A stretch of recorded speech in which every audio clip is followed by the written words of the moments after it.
I'd like to call to order this regularly scheduled meeting of the Ascension Parish Council. We're here in our beautiful new courthouse complex in our beautiful new council chambers, and we have members of our audience here tonight, and we're excited to see you all. We're very glad to be at a point in time where we can all come without masks and actually see each other and sit close together and enjoy each other. So thank you all for being here. I'd like to, at this time, to ask Coach Thomas if he would please lead us in the prayer, and followed by the pledge. If you'll all stand and remain standing for that pledge. Let's bow our heads, please. Most Heavenly Father, as we come tonight, we come with praise, come with honor, and Lord, we come to say thank you, Lord, for allowing us to assemble ourselves here tonight. I pray, Lord, a blessing upon the Martin family. I pray, Lord, a blessing upon each of us tonight. Father, I pray a blessing upon this meeting and allow us to have a great meeting tonight and allow us to do what you would have us to do. We pray for the parish of Ascension moving forward, Lord. And Father God, as we ask, Lord, that we thank you for all you've done for us. And Lord God, our blessed Lord, we ask that you continue to guide, lead, and direct us. And Father, we ask, Lord, that we continue, Lord, asking that you allow us to have a good Thanksgiving. And Lord God, as we leave this place tonight, we ask, Lord, that you allow us to get home safe and sound to our families. In your name we pray. Amen. Amen. I pledge allegiance to the flag of the United States of America and to the republic for which it stands, one nation, under God, indivisible, with liberty and justice for all.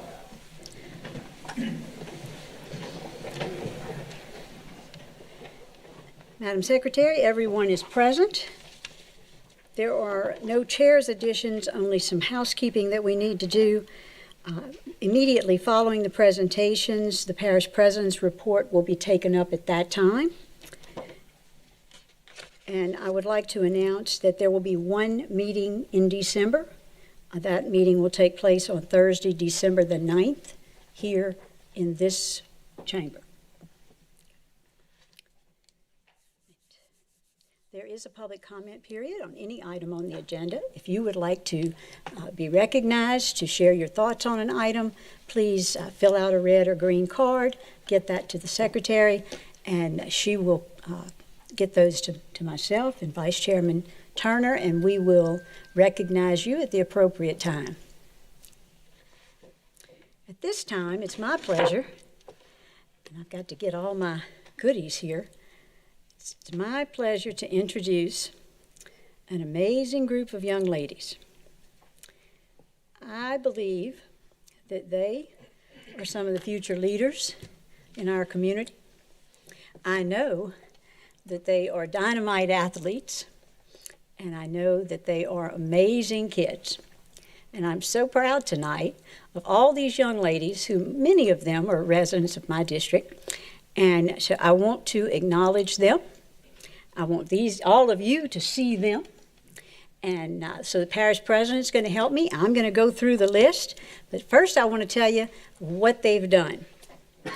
The Ascension Outlaws 8 and Up Girls Fast Pitch Travel Softball Team is comprised of youth girls who have not yet made or nor will turn 9 during 2021.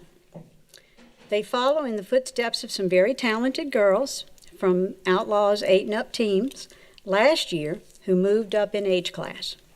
This group was Louisiana's fall state champs and ranked number 1 in Louisiana, and they finished their season number 2 in the United States. So these are some first-class girls. And so we want a big round of applause for that big accomplishment. They're going to stand up right there.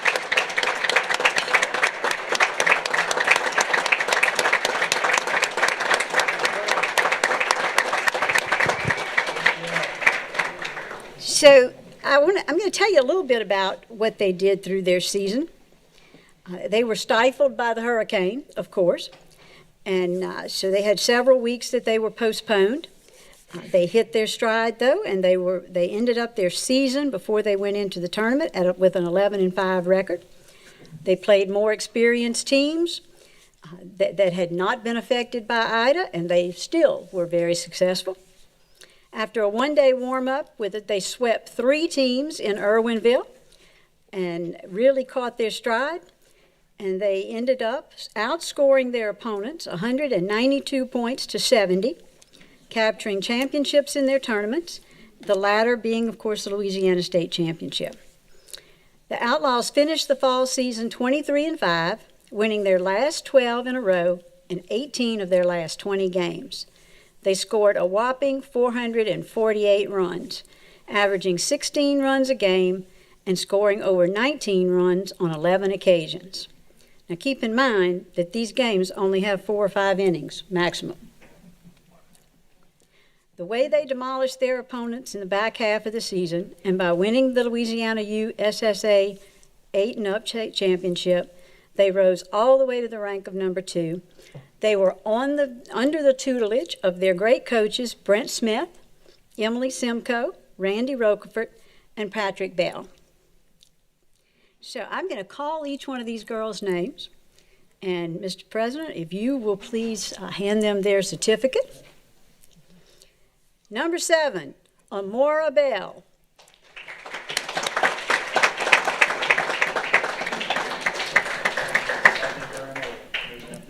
Thank you, Michael. Help them out.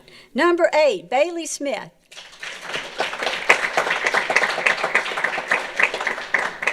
Number 2, Baylor Hampton. Number 5, Brinley Gill. Number 6, Gabby Grace. Number 9, Caitlin Corner. Number 19, Corinne Rocafort.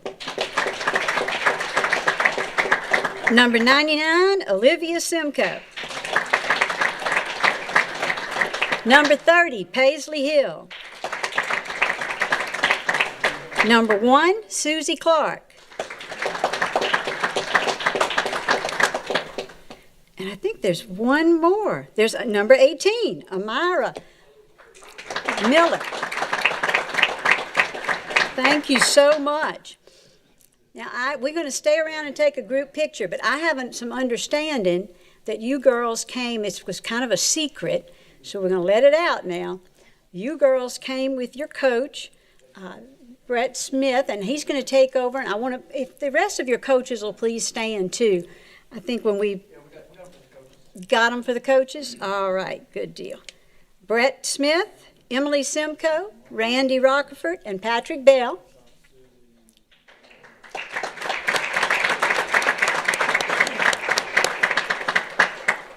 And we're doing this just a little bit different because I have to call out now the names of each one of these councilmen. And then it's a surprise, they'll know why.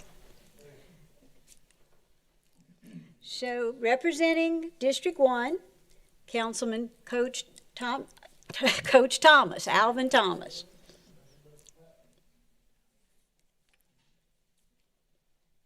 Whoops, they got to finish getting their certificates there. Good. There we go.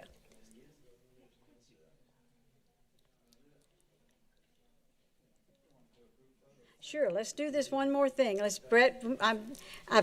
We're going to go first with Coach Thomas.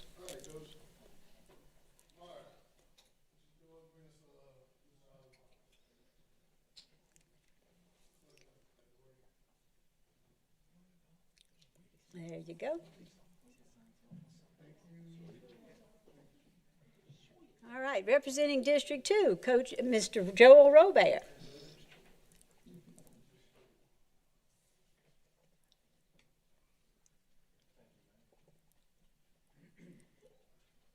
The next member is representing District 4, Councilman Corey Ogeron.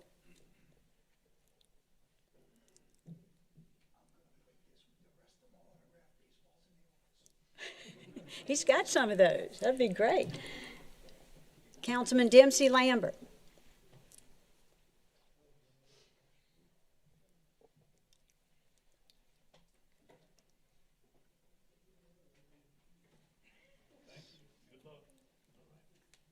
Councilman Chase Melanson.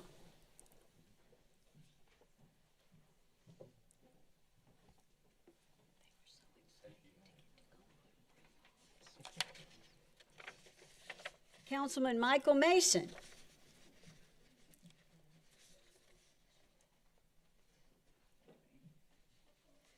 Councilman John Cagnolotti.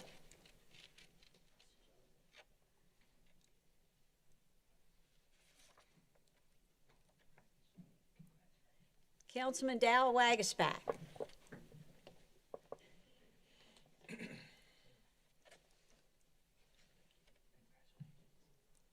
Councilman Aaron Lawler. Hey, Quincy. So what kind of arm you got? Come on. Hurley. Councilman Travis Turner. Excuse me.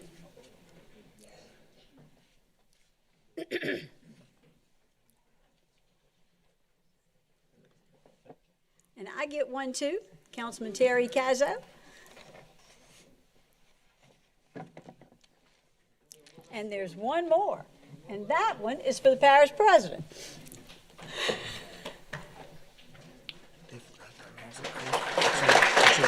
Oh, okay, good. And I thank you so much. And I think one of your coaches, Blason Gill, is here as well. Yeah. Hi, Blason. We missed you. We're sorry. Did we?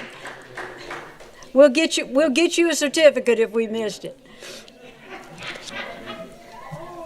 Hey girls, y'all come up here and take a picture. So we're going to take a picture now with all of you.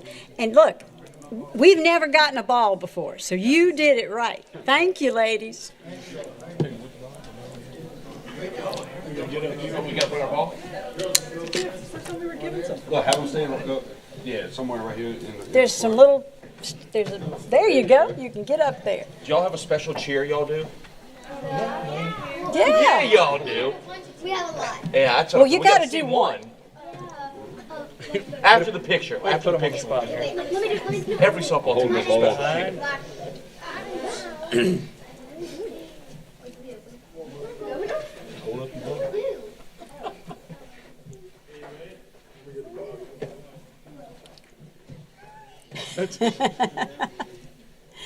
Don't hide your faces. Don't hide your faces, girls. Don't hide your friends' faces either.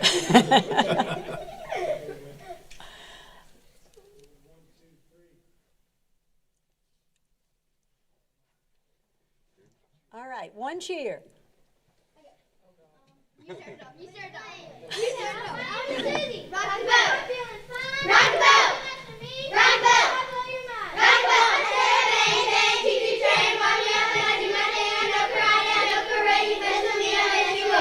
Rock the boat. Don't tip it over. If you do, this game will be over. Rock the boat. Don't tip it over. If you do, this game will be over. Yay!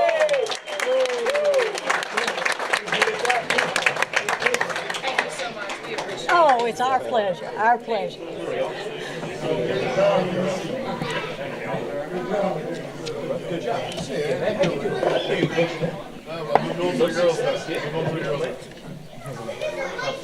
Thank you so much. Oh, it's our pleasure. Good seeing you, bro. I want to take just one second to thank Glenn Clark, who is one of the dads here in this group, who made sure he got all the information to me. Thank you, Glenn, so much. Appreciate you. Thank you.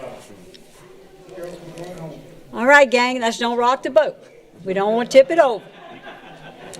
I would tell you what, this is a bold move. I'm telling you. Everybody having a ball. Oh, yeah.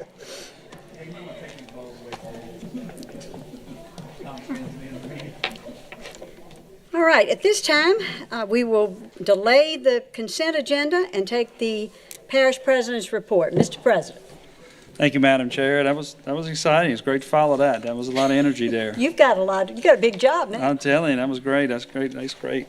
I know tonight we have a full agenda, so I have two presentations for you. So my report will be brief. First, I'd like to wish all of you, our staff, and all of our residents a very happy Thanksgiving next week. Second, I wanted to let y'all know that we have completed the roadway debris removal, which ended with over 450,000 cubic yards removed from Ascension Parish roads and over 2,000 cubic yards removed from our state roads. After Thanksgiving, we'll be moving on to removing debris from our waterways, starting in Bayou Manchac, and working our way through the entire parish, prioritizing based on permits in hand and the amount of debris as well. Now, at this time, I'd like to invite Brandon O'Day. He had a hard act to follow last meeting, and so he's going to come up and present on the new work order system that will be launched in March of 2022. Brandon?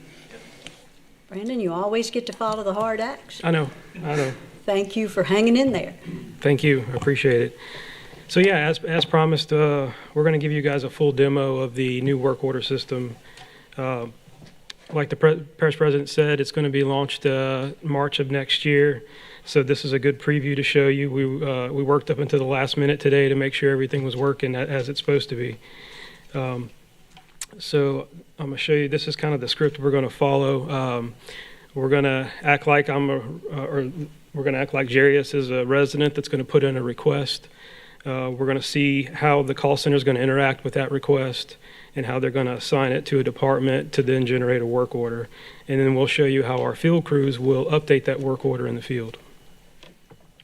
So Jarius, if you want to go ahead and get us started with using the app that we're going to be launching to create a request. Using your smartphone, you will open the yellow app to your left called My Civic 311 to report issues. At the top, it says Report an Issue. You will then click Request for Service. You get a message here. You do click Continue. And here's where you fill out your information for tonight's live demo. I would use my information.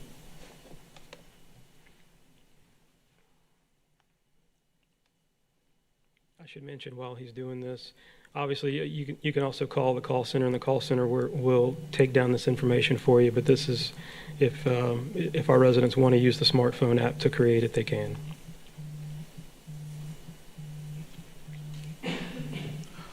Once that's finished, you will then click Save and Continue. You then have an opportunity to enter the address where you are reporting or requesting service. Here it's showing where our current location, because it's my phone, so I would do next. So you would do Who Can View Public, add notes. You would do for cut grass, tall grass. We'll do cut tall grass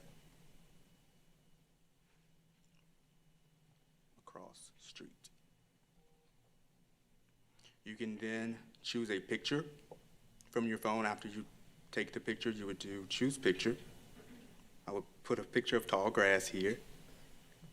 And we would click submit anonymous.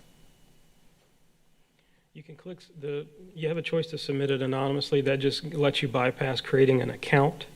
We're going to recommend that residents create an account. That way you can always, it'll be quicker to log back in the next time, and you can go back and look at your previous requests. But we do allow them if you're trying to, if you're in a hurry and you're trying to get something in, you don't want to create an account, you don't have to. Right. You would then click finish. You're all done, and you are able to check on the status of your request by simply going all the way down and clicking My Request at the very bottom with the parish seal. And you would see the request that you've already entered and the new one that we did tonight. And you would click there and give you all the details of your request. And you see that activity tab there at the top. As the call center or as the work order gets updated, that's where the resident will see the notes of what's being updated. And then they have the ability to type right there as well if they want to continue adding information to the request and whatnot, and they can continue adding pictures as well. So Jarius, if you can switch back to me, I'm going to show the interface that our call center is going to use to take this request, make sure it's properly filled out, and then to create that work order. So right here, this is the full Tyler menu. This is all the pieces of software that we've purchased from Tyler. Today, we're going to show both the 311 section, which is the request side of the house, and then we're going to go up to asset maintenance, and we're going to open one of these work order modules as well. So we'll start first with request search.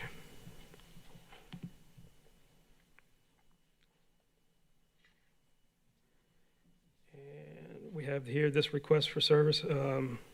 This is the one he just put in. You can see the timestamp there, 6:35.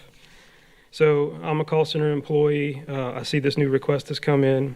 I can see some quick details here. I see who submitted it. I see their contact information. And if I want to open up that request and make any changes to it, this will be the interface that they'll pretty much live in throughout the day. So here I see where it is on the map. Again, I see their contact information. Right now, it's just a request for service, which is kind of generic, and we need our departments to know more. You know, in this case, they put a description that it's cut tall grass. So here they have the ability to change this to, and help me out, Jarius, what was that called? Was it cut Parish Road East? So we can have workflow automation set up, and that's something we're still working to create. Whenever they select that activity, it's going to automatically know what department that's going to go to, and it's going to automatically assign it to the supervisor that's over that department. So I've updated that request. The call center has the ability to make additional notes here as well. They can communicate back and forth with the citizen if the citizen left their email address. The system will fire off email notifications to the citizen, letting them know that their request has been updated. All right, so that's the request side of the house. If I was to save this right here, it would automatically generate that work order and send out those emails. So what I'm going to do now is show the work order side of the house, which is what the departments will be living in for the majority of the day. Already got it open, but I'll show you what it looks like here in the menu. So they'll go to their asset maintenance section under work orders and open field work. I'm gonna kind of quickly show you what this interface looks like, what the employees are using whenever they're on their computers at the office. And then I'm gonna switch back to Jarius here in a second, and he's gonna show you the mobile app that our field crews can use to update a work order while they're in the field.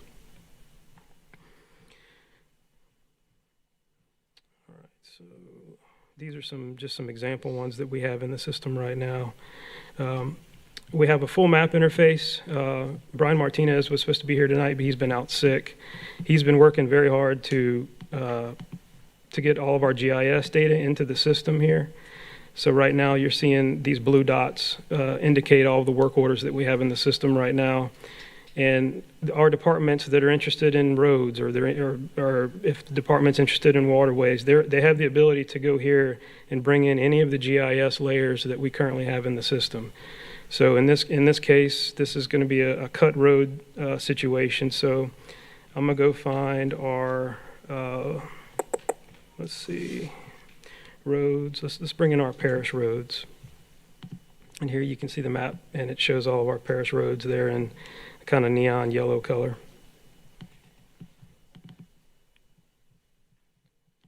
And let's go find.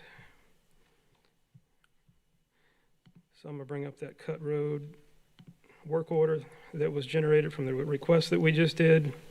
So here it is. And here's all the information that carried over from the request side of the house. So we have the information from the the location for that one. I don't think I opened up the right one. Let's see if it was this one. Let's try this one.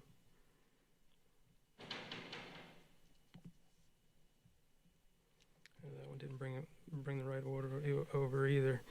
Well, I'm gonna continue with this one. So we've already got an employee assigned to it. Whenever an employee gets assigned the request, it's going to show up on their mobile app, And I'm going to go ahead and get Jarius to switch back to his phone so he can show you what that mobile app looks like for our field crews. On your smartphone, you would see the brown color app called Field Sheet. This is what the crews will use in the field. Once you open that up, you see that there's a work order already there saying grass cutting, tall grass growing near residential across the street. There, they would be able to open that work order and they would be able to do numerous of things. One of the things is report their time. They would be able to add time.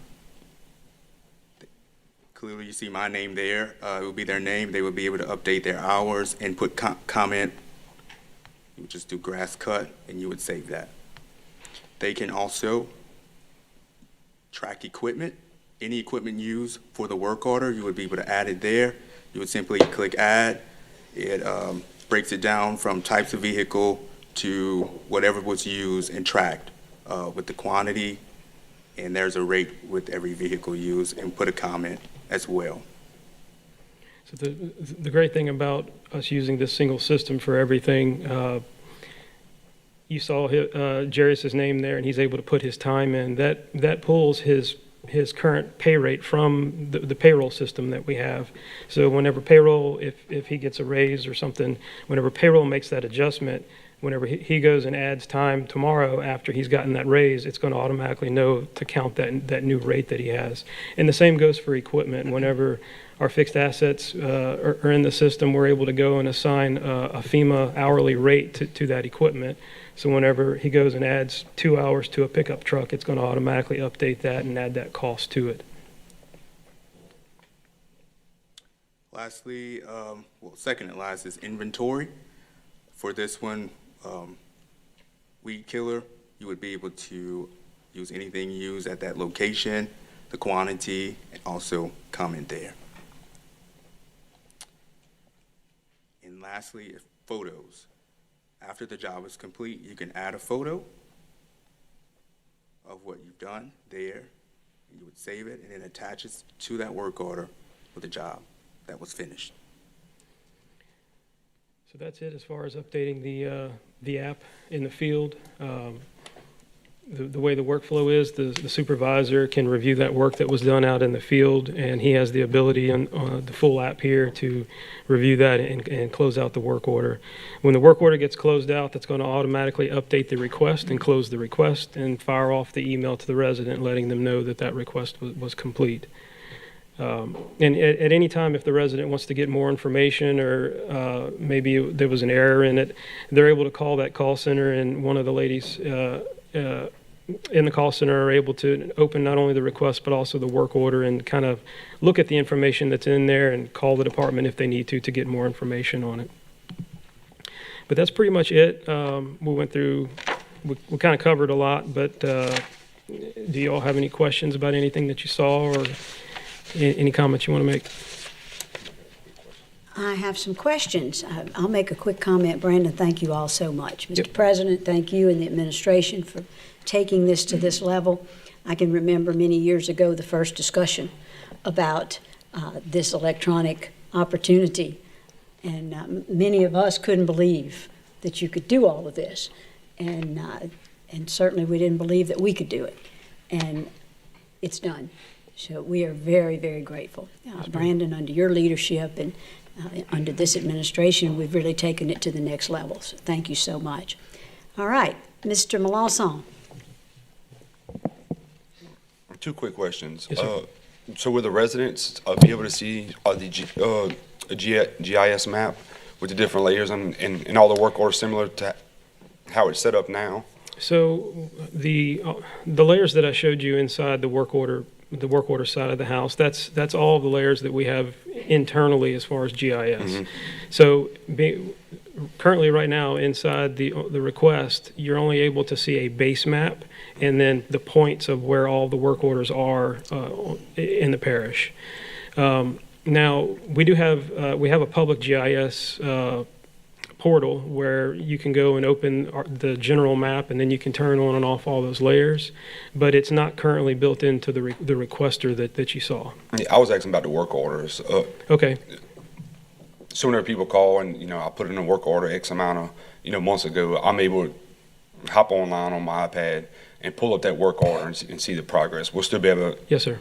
Right. Okay. You will. And the citizen who put it in, who put in the request whenever it's done, so would they be able to see like that finished photo that the employee uploaded is, or is So that just for internal use? That's just for internal use. Okay. Yeah. The resident is able to add a photo that carries over to the work order, but the photos that are added to the work order do not carry back to the request. The only thing that carries back is there's a comment field that the field crew can add back. Yes, sir. So would it be hard to add that? It would be a feature request that we could ask for. I mean, it's not something that we would be able to turn on right away. We would have to kind of push that to Tyler and let him know that that's something that we're wanting to do. I like that idea too. Yeah, Okay. I mean, because I get a lot of they haven't cut the ditch in 10 years, but according to work order system, you know, we Sure. cut it a year ago. Okay. And I don't, I'm gonna make there's a note. nothing in place now for us to prove that we did or whatnot. Right. So just, I'm gonna make a note. all right, thank you. Yes, sir. Mr. Mason?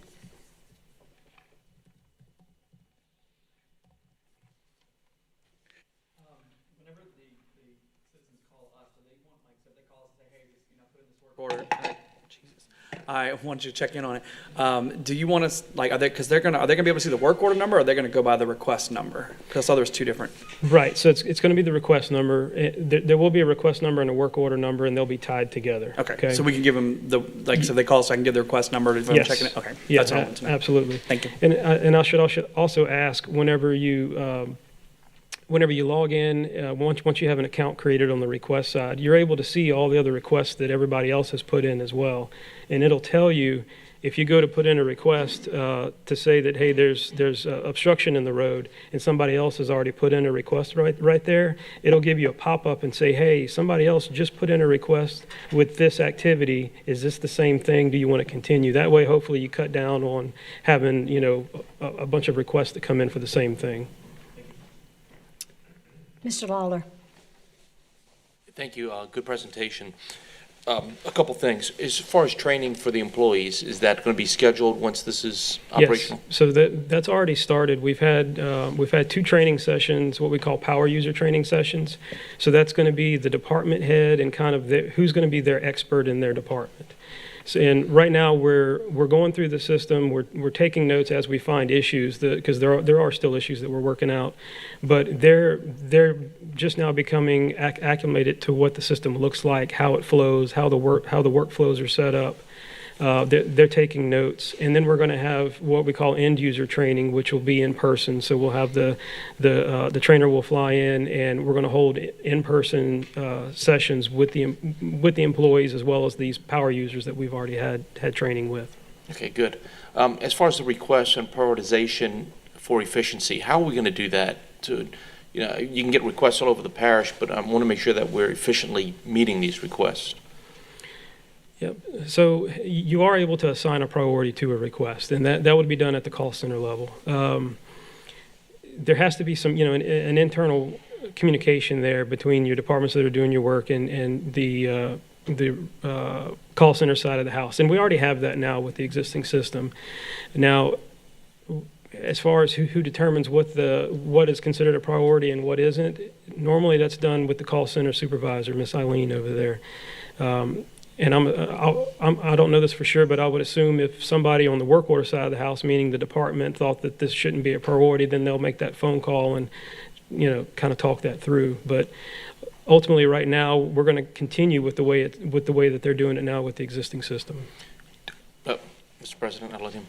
So what this new system allows us to do, so as you can see, you got how many hours it took to do that certain job, location. So when our supervisors are scheduling tomorrow's work, they can plan that route and know approximately how long a 10-hour day and what they can get accomplished. Also, the benefit is if a work order comes in, which is close by, say, listen, this is down the street, can you go knock that out as well? And then work, also traffic concerns, establishing the traffic, let's start, on the north end, work your way back to the barn so that as traffic builds up, or get out of those traffic areas after that morning traffic, earlier traffic. So it's going to allow our supervisors to do more planning and specifically know what we can get out of a 10-hour day as well. The photos will also help us share these work orders at meetings, showing the public, a common question we always get, all of us, where's my tax dollars going? Those photos of those completed works not only help our supervisors knowing that the job's done, but also helps us share our successes and what hardworking employees do every day. So that's also going to be an added benefit, that we're going to have that access to those photos showing those projects, whether it be recreation projects assigned that work order, whether it be drainage, whether it be transportation or overlays or things like that.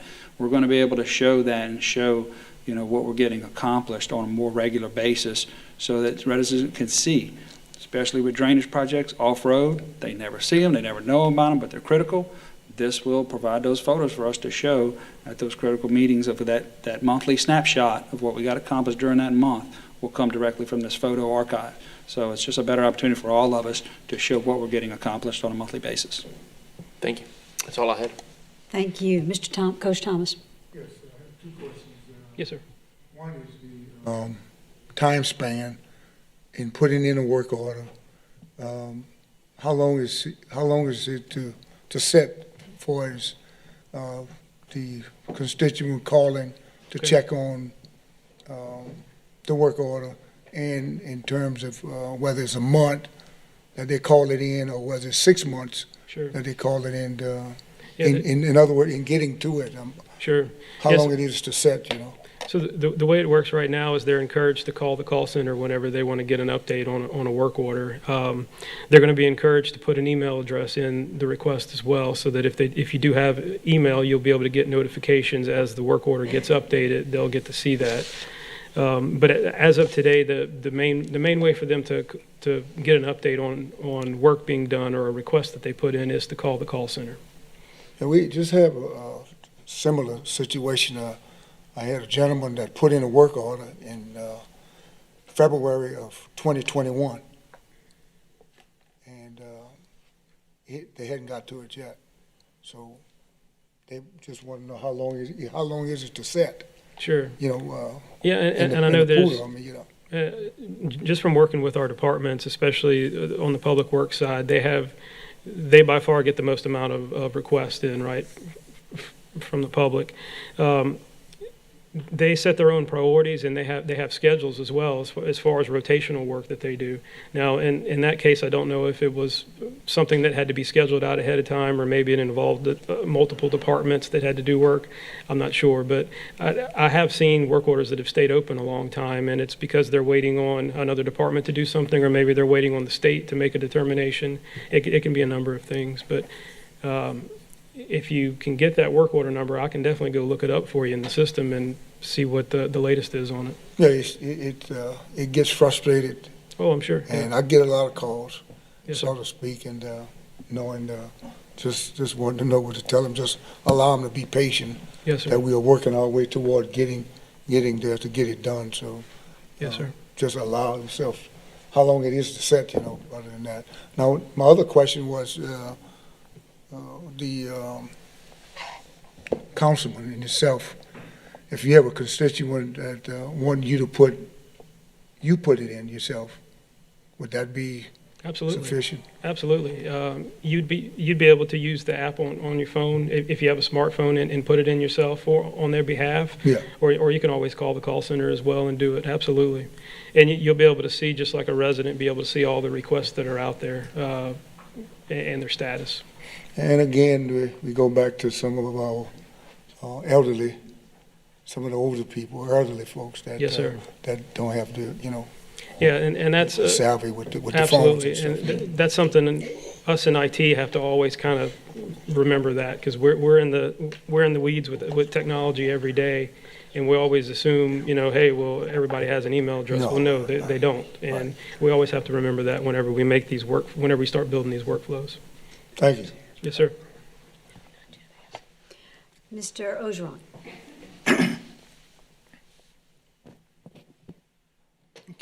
Thank you, Ms. Casso. Brandon, thanks for the presentation and putting this work together.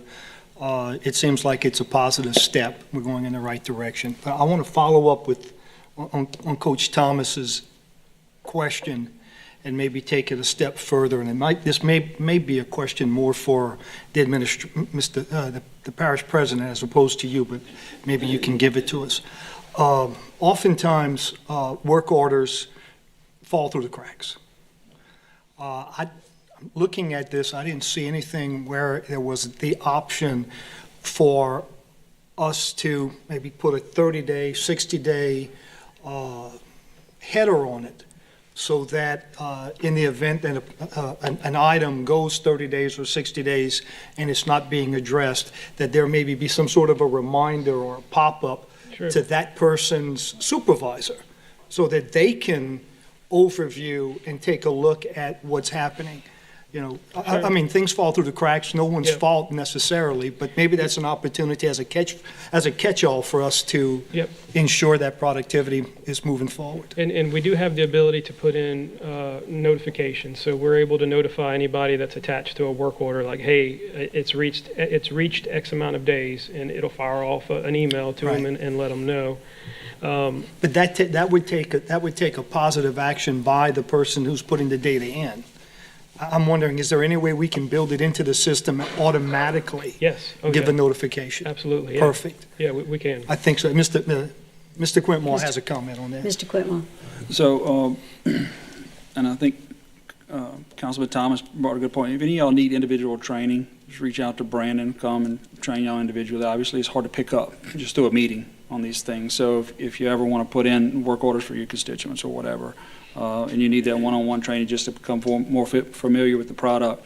But, you know, there's two things with the work orders. Obviously, when we have a storm, they explode. The number explodes, and we're responding to the storm.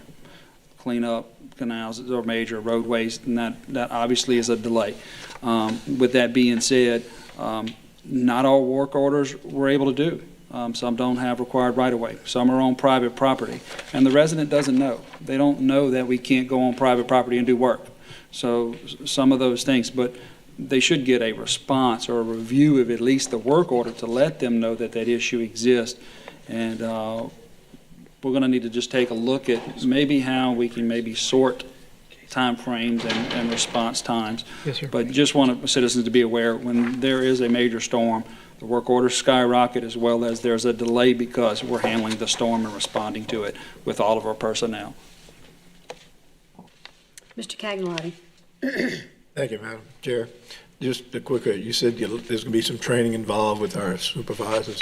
Yes. When is this going to officially roll out? Any idea? Right now, we're targeting the beginning of March, assuming we have no additional setbacks and we get everybody trained and we get people as comfortable as possible. Beginning of March is what we're looking at. Just great idea. Good luck going forward. Yes, sir. Thank you. Thank you again, Brandon. Okay. Did you say you had a second presentation, Mr. President? Or is that I have a question. Mr. We President? sure do. We got a really good one coming up following our Brandon. We have a... Joel, excuse me. I think you were red here on me. Did you have a question? Yes, ma'am. Please, excuse me, Mr. President. Sure. Just to reiterate what you were bringing up, the times whenever residents call in these work orders and nothing can be done. What's put in place, or is there something put in place to where they get contacted or they get some type of update at the end of that if there's nothing that can be done, whether it be right away or who knows, equipment, mitigation, wetlands? And the reason I ask that is because a lot of the citizens that contact me currently aren't, I say a lot of them, some of them aren't getting that resolution, and I'll call and find out it was a right away or it was this issue. Now, I don't know whether that's them missing an email or missing something, but I think that would be something important to at least put out there so they don't think they're being forgotten about. Because, I understand there's a lot of reasons that we can't do something, but in the same token, if it's right away, if it's things like that, I'll always tell my constituents, look, if you know these people, go talk to them. If you can get right away from them, go for it. There's no harm in having, them stay involved in the process as far as knowing when it's over. So what I'd like to do is get with Brandon, see if we can get a weekly report on Thursday evening so that supervisors can have a Monday morning meeting on where the status is of these.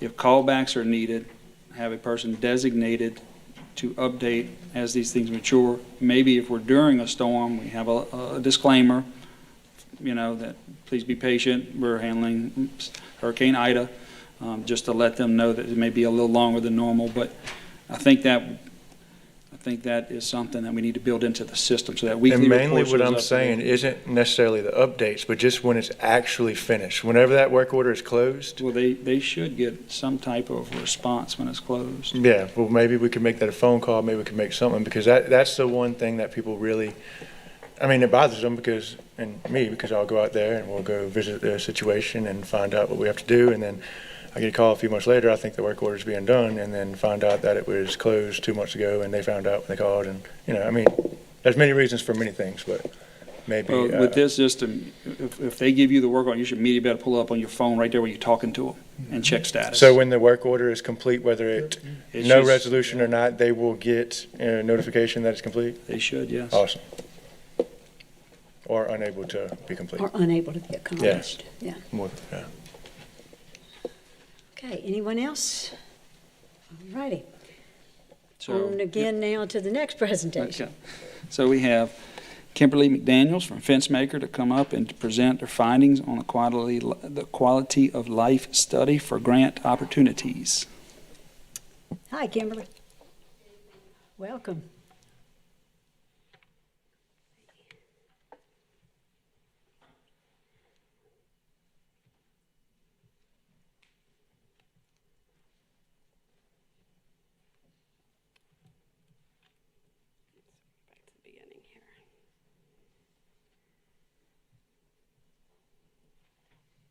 Okay, thank you so much.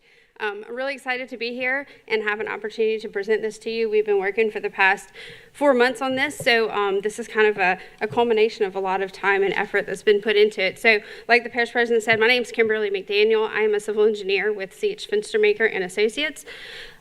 We were contracted by the parish about 4 months ago to take on this project, and just going to kind of present to you what it is. So the task at hand was, how do we help the parish find ways to improve the quality of life for your constituents, for your residents? The parish has fantastic drainage master plans, transportation master plans. Those are big ticket items, big infrastructure tickets. But sometimes the things that keep people happy, keep people staying in a parish, make people want to be more productive members of their society is just that quality of life element. The things that aren't drainage and aren't transportation. So we were trying to identify what are those things, and not only what are they, but how do we fund them? Transportation, drainage, those big tickets have lots of funding mechanisms in place. Things like recreation are a little bit more difficult to fund. So we wanted to set out and not only identify opportunities for projects, but also opportunities for funding. So we took a 3-phase approach to doing so. The first phase was to gather information. Pretty simply stated, we wanted to understand the needs throughout the entire parish at various levels. We also reviewed the existing plans that are in place, because sometimes there's, for example, identified sidewalks in your transportation master plan, but that may also play into a recreational or community development element. We met with various stakeholders throughout the parish, mostly in the administration, people who were running different departments, so that we can understand kind of what they, they're the boots on the ground. What are their needs? What are they seeing on a daily basis? And then we also participated in the Ascension Listens tours. So we were able to kind of tag team along with those, because they were already set up, already in place, and that gave us an opportunity to put our people in the room with your different residents in different parts of the parish to really just listen, exactly what it said. Listen and understand what the residents feel is something that would make their experience in the parish better. And then we took all of that information and we began to prioritize the needs. In that process, we were able to identify projects. And some of these projects that I'll present to you are one single project in a specific location. Some of them are on a more global scale, things that can be done throughout the entire parish. Some of them are programmatic, some of them are actual physical construction type projects that you would think of. In coordination with that, we started to develop cost estimates. What would it cost to do these projects? And what are our funding sources? Some of them are grants. Some of them are federal or state government type grants. Some of them are private foundational grants. There are a lot of those opportunities out there that you can use to match funds. The idea here is for the parish to be able to take the money that you have and leverage it to do more. So how can we attach more money to what you already have so that you can do even more for your constituents? And then once we were done doing that, and that step 2 was really the bulk of what we did in those 4 months. And then we put together an actual plan. You will be receiving a printed bound copy of that plan. I hope that it does not sit on a shelf. Our goal is to make it implementable, something that you will flip through on your desk and look at and go back to, so that we can, or the parish can take this even further and actually implement some of this. We also are finalizing a website that you can share with your residents where they can go and see the elements of the plan and some maps and things like that. So there were 5 core values that we identified for these projects. And these were sort of what we determined were the things that really contribute to the quality of life outside of basic infrastructure and public service. In no particular order, health, meaning both physical health and mental health. We all know that mental health has really become something on the forefront, especially post-COVID, as well as physical health. So we definitely wanted to include that one. Access to good health care is important for everyone's quality of life. Economic development, especially, again, I hate to keep going back to it, but as we recover from what has happened over the past couple of years, I think economic viability and development is super important for our communities. Safety, that's definitely a quality of life issue. Everyone wants to feel safe in their homes. Community, that's the thing that brings people together. How are the projects that we're presenting going to bring people together? When you're happy with where you live, when you're proud of where you live, you develop great community pride. And we wanted to identify projects that would allow that to happen. And then recreation. I think that one's pretty self-explanatory, but we don't just mean Little League, recreation all the way up to even our senior citizens as well. Where can we do to help them get out of the house and move and get that recreation that they need to stay healthy?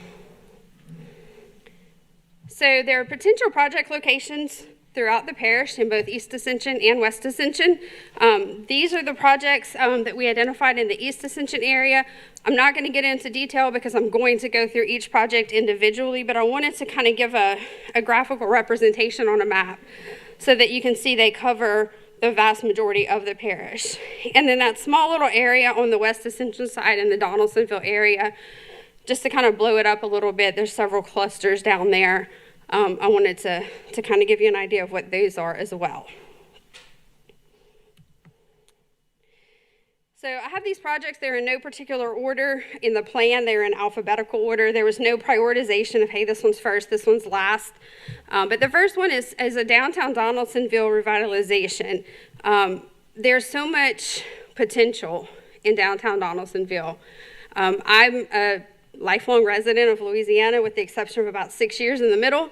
I had absolutely no idea the historical significance of that city until we started doing some research for this project. There's such a gem in that city. So one of the things that we really wanted to include in the plan was how do we capture that and build upon it?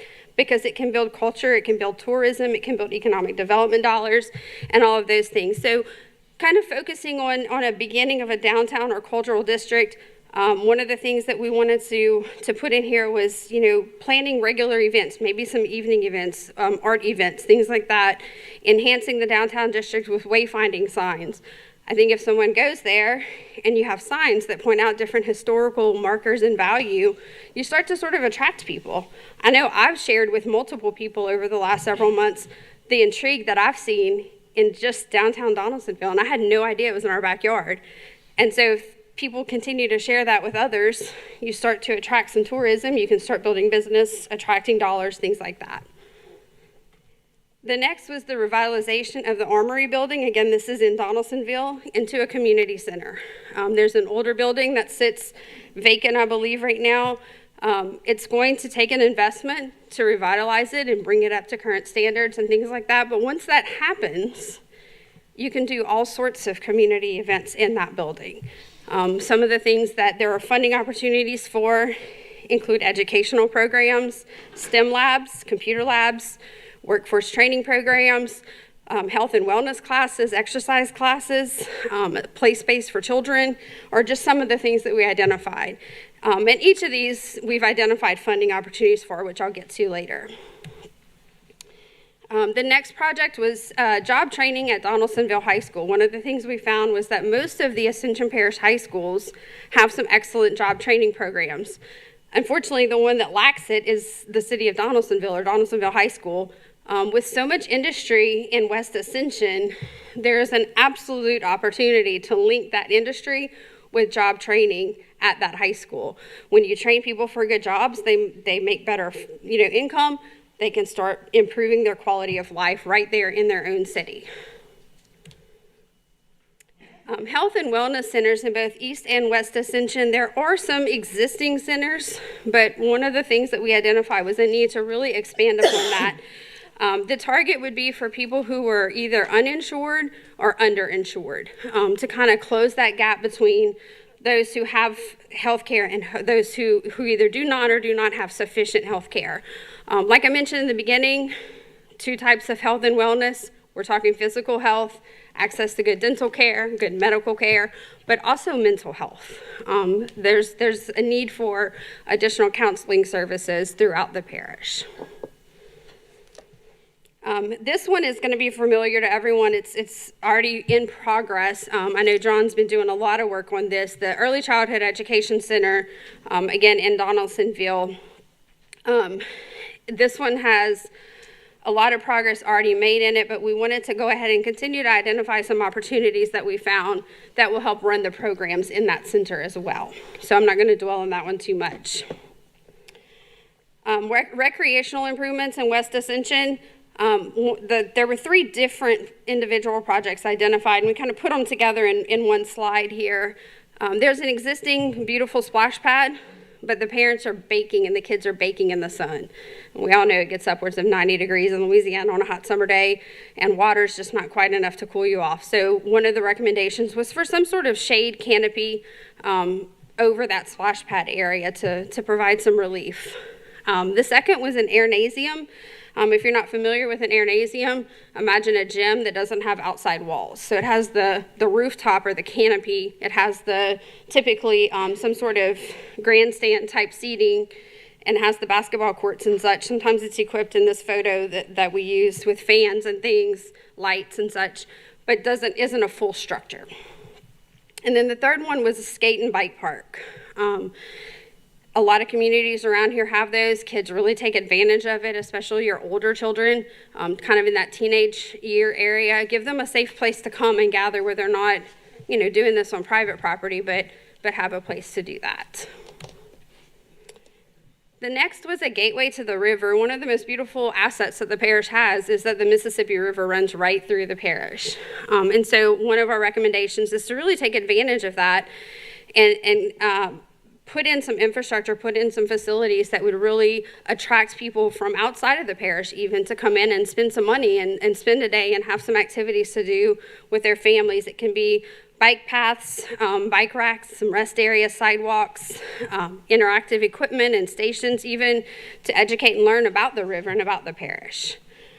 So those would go next to the existing levee paths that are already in place on both East and West Ascension. A health and wellness outreach program. This is a little bit different from the health and wellness centers that would be providing acute care or direct care. This is a programmatic thing that would help to educate and enhance the health and wellness of the residents of the parish. This can include exercise classes, educational cooking classes, nutrition and diet classes, things like that, even mental health awareness and education. So this one would be a little bit more programmatic rather than an actual facility. A couple of parish-wide infrastructure improvements that we recommend.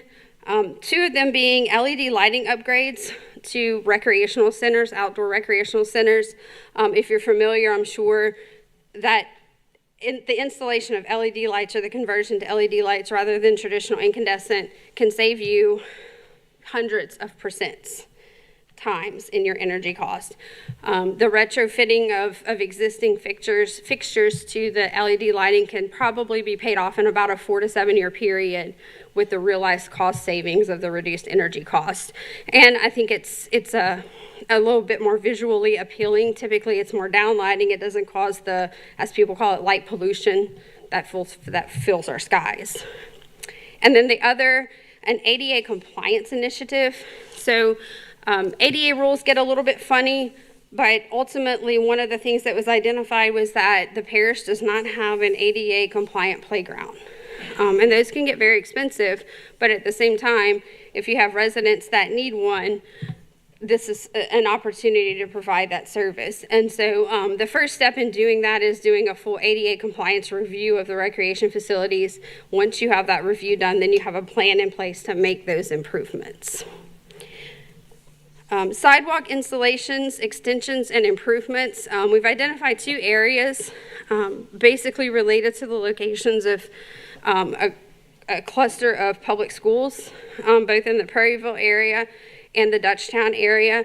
One of the things to keep in mind with this is that it not only provides recreational opportunities, safe walking paths for students and families, but also will relieve some of your traffic problems. If people who live close to the school that may not have bus service have a safe way to walk to school, then you relieve some of the traffic congestion in those areas as well.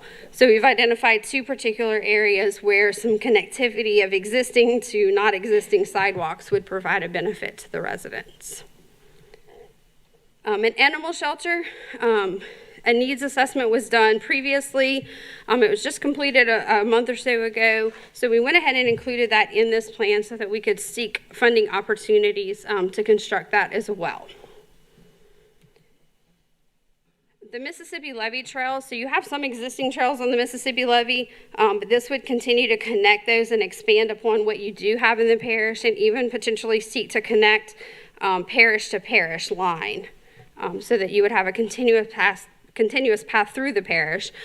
There are a lot of people who use these paths up and down the river in this area, and if you can provide that connectivity as they're riding through, they stop, they eat, they buy snacks, they get lunch, things like that. So this was part of this was identified in your transportation plan, but we wanted to pull that over into this plan so that we could continue to seek additional funding opportunities outside of traditional DOTD type funding. Recreational improvements in East Ascension. I know I talked about a couple in West Ascension. In East Ascension, the 2 that were identified were a boat launch with trails at Keystone Park. This would allow people to launch kayaks and canoes and such into the bayou and use that as a recreational, we call it a blue way. So it's instead of a green way that you would walk or ride a bike on, a blue way because it's water. That would give an opportunity to start connecting those. And once you put one in place, if it's successful, you can continue to identify other locations that may connect and sort of provide the same concept that a bike path would, but instead on our waterways. And then a dog park with dry detention. So dry detention is used, I'm sure you're familiar with it, it's used to hold water during excessive rain events. And then whenever it dries out, it's a nice green space for residents to enjoy. And so there was some input from the listening sessions about the desire for a dog park. So we thought you could pair the 2 together and have a great facility that both acts as a flood control mechanism during rain events, but also gives you an area for people to bring their dogs and run and things like that. If you've been to the Fort Worth area, they have an extensive dry detention park along one of their waterways that when it rains real heavily, it floods, but it's meant to flood because it's flooding the park instead of flooding people's homes. So it's kind of that concept on just a smaller scale. The Prairieville Park expansion, you guys may be familiar with this. This was something that Ricky Compton provided us with information on, and we wanted to include it in the plan because there are a number of grant opportunities and funding opportunities available to expanding upon recreational facilities when you have a match in funding available. So we've looked into some programs that would allow you to really use the money you have to invest even more. And last but not least, a multi-use locker and safe room. So FEMA allows the construction of safe rooms in areas that are typically hit by natural disasters, especially with regard to flooding, hurricanes, which clearly we all have experienced in this area. The concept of a safe room is exactly what it says. It's a building or a facility that can be used as a community shelter during an event. When it's not being used during said event, the community can use it for other reasons. You can't rent it out. You can't make money off of, the parish cannot profit from the use of it, but it can be used for community events. So it could be a locker room, it could be situated near a recreational facility. We haven't identified a specific place for it, but there are multiple grants that are available for that through FEMA and other sources. So when you get a copy of the plan, one of the things, and I don't expect you to be able to read all the details of this right here, but we've included 2 different matrices in the plan. The first lists all 21 projects that I just went through, and then identifies which of those objectives, the 5 that I went through at the beginning, those core value objectives, we feel are met by each of those projects. So it just kind of gives you an idea that by looking at this sort of visually, we've addressed all of those core values in multiple ways through the identification of the projects. The second matrix that you'll have in the plan is what we call our grants matrix or our funding matrix. Now this is a 2-page matrix. It's the same projects on the left column. There were just so many funding opportunities that we split it between 2 different pages. And so the check marks indicate, the darker blue indicates a really good match for funding to projects. The lighter blue indicates a potential match. So some of them we are absolutely certain you could get funding for that project. Some of them, depending on the conditions or actual design or proposal, you may be able to get that funding.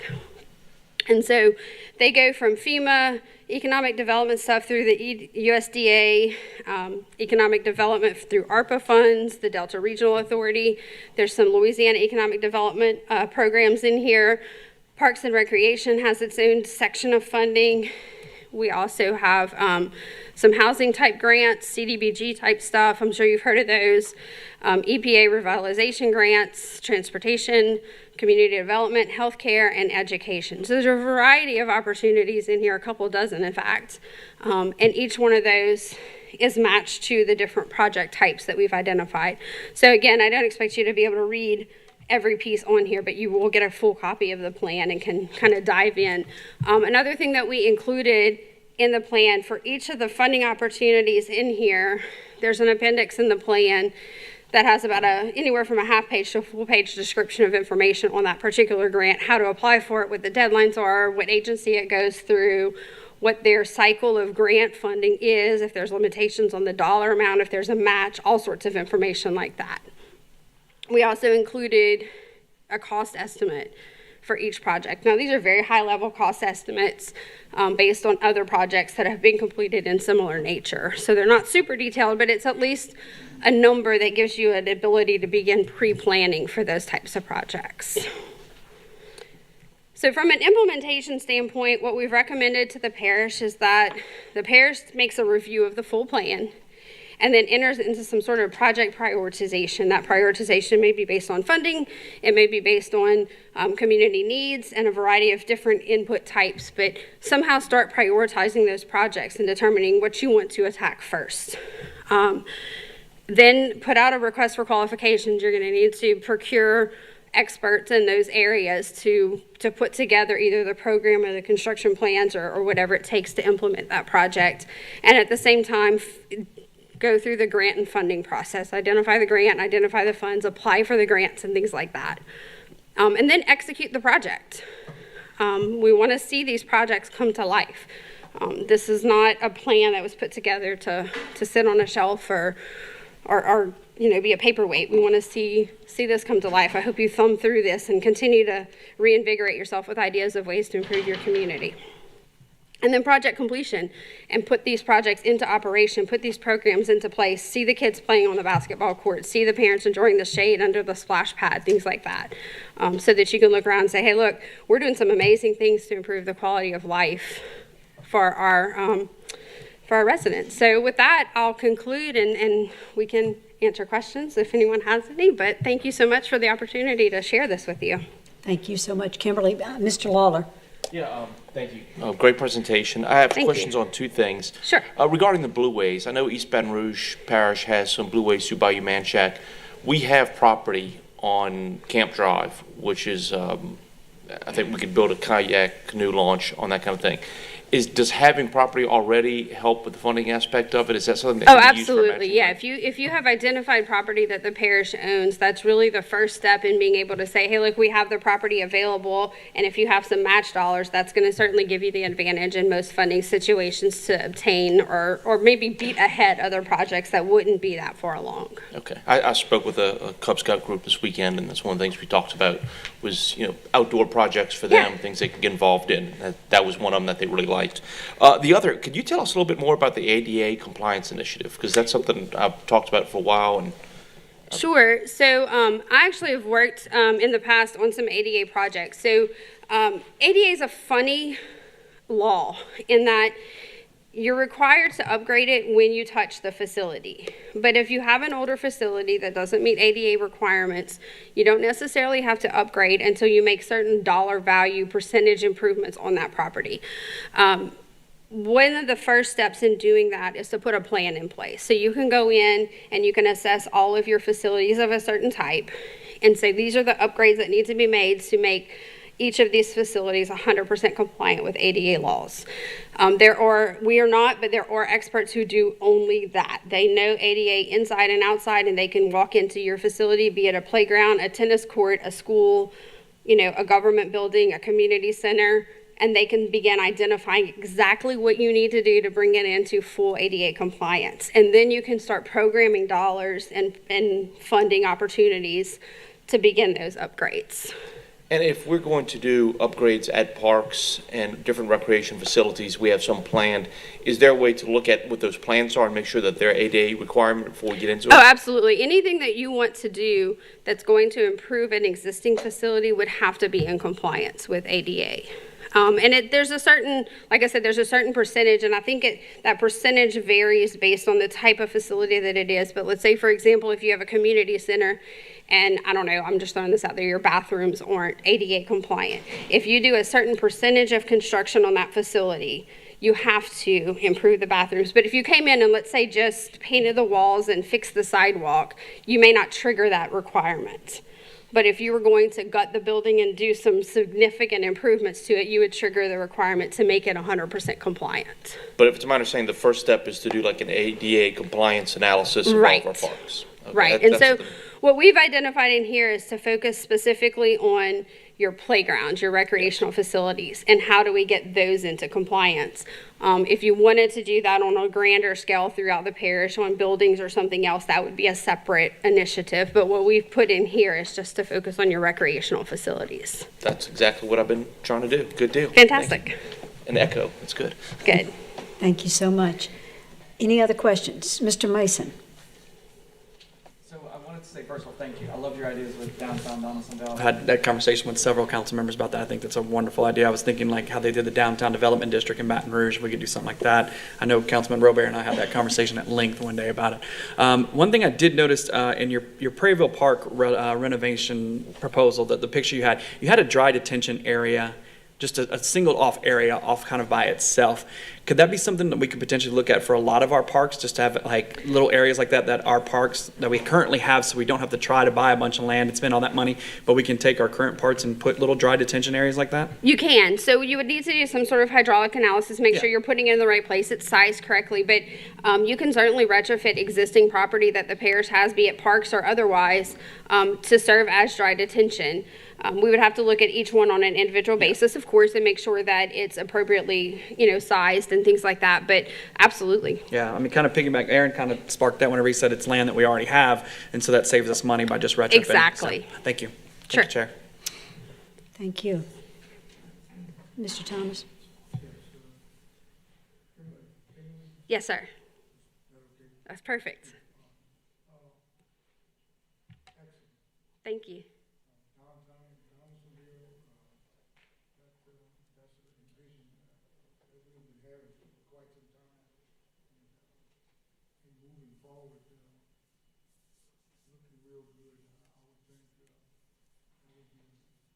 Great idea in terms of getting this stuff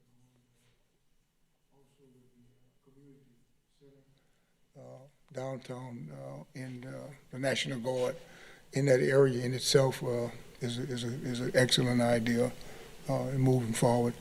And the parks that we have in Donaldsonville on the West Ascension, things look real good. So in eating this elephant, take one bite at a time. Little bites. And moving forward. Absolutely. We want to really thank you and appreciate everyone, the council and parish president and yourself for such a great job in moving forward. Great. And getting this stuff going. So Sure, again, thank you. And look, we a won't lot set it of, on the shelf. no, and a lot of this is, you know, I say we recommend, this is not 100% our independent ideas. This came from the collaboration with many, many people throughout the parish that we've talked to and had conversations with and worked with over the past 4 months. So I have to say a big thank you to everyone who's given us some input and some feedback that we could pull together and sort of synthesize these projects out of. So that's been fantastic. I would be remiss if I didn't recognize that this was not my project. I did not do all of this. I may be the one standing here, but I had a fantastic team helping me. I have 2 ladies sitting here with me, Abrina and Elise. This is their brainchild. Really, they've done the lion's share of the work on this. So we just really appreciate the opportunity to jump in and explore all of this, and appreciate Parish President Quintmall for trusting us with this. Thank you all, Mr. President, Randall, Elise. I thank you. I mean, it looks good, looking good for the near future, you know. Thank you, sir. Mr. Robert. Yes, thank you. I like a lot of the ideas you have. The levee, the sidewalk to the levee with the different points. That's your baby. Yeah, I love those. I'd also like to see maybe a connection at a few of those points around Ashland Road. We could connect to possibly Lamar Dixon. I mean, then we have Tanger Outlet Mall, Cabela's, all of that area. And then down 44, you have another point there where we could connect straight down to the interstate. You get all those subdivisions on the sides. Right now, we regularly have bikers and go down Highway 44.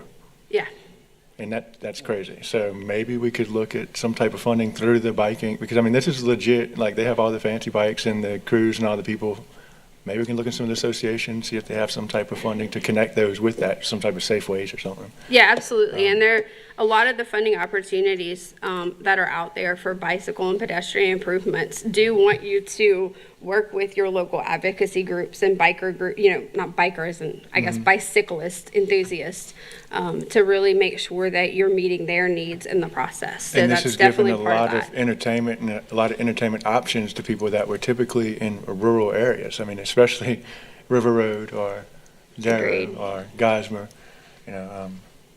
so I applaud you. And also on the west side, they have a lot of untapped culture. So much potential. The infrastructure's there, the sidewalks are there. It is. We just have to get people out to enjoy it. Absolutely, I agree. Thank you. Mr. Lawler. Yeah, I just said, I'm going back to the ADA compliance initiative. I had another thought. I have no idea what the cost of that type of thing would be. Are we talking $1 million? Are we talking half? Are we talking? So I'm going to flip back to that slide real quick because we do have a little bit of information on there. It might take me just a second. It's going a little bit, taking its time.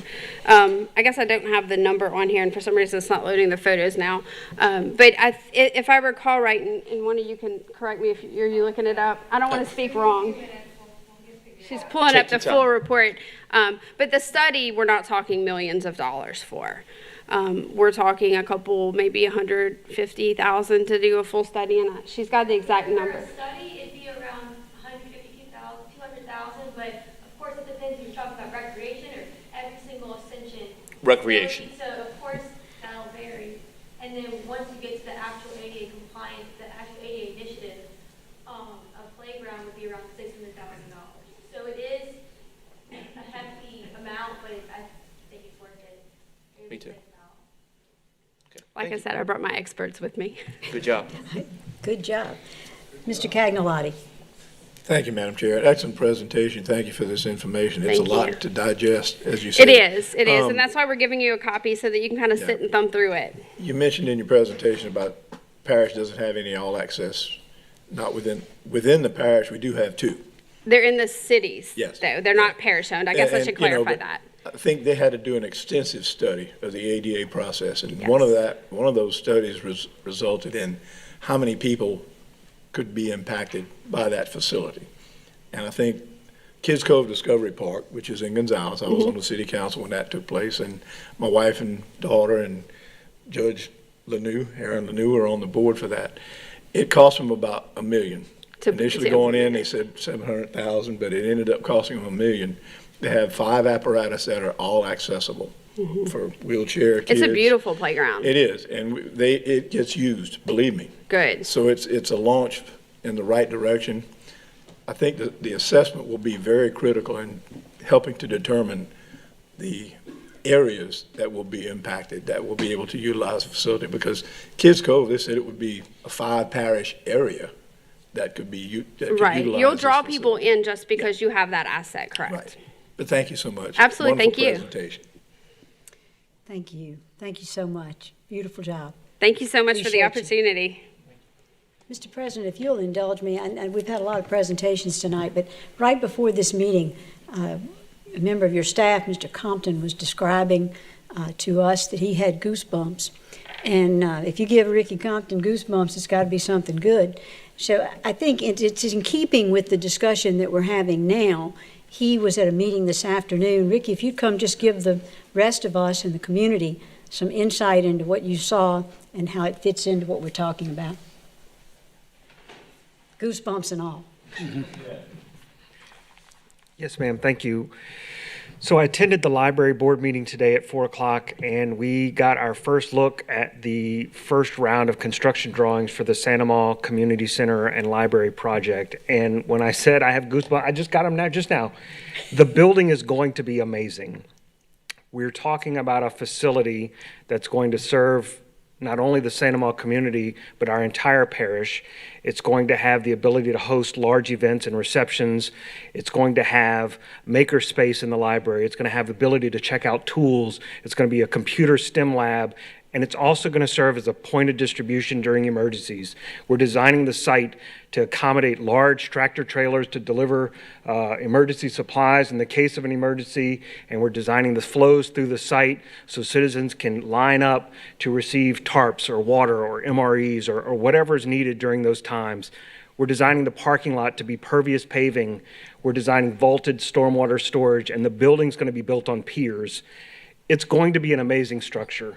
And I'm super excited that this is going to be begun next year. We're going to begin construction next year.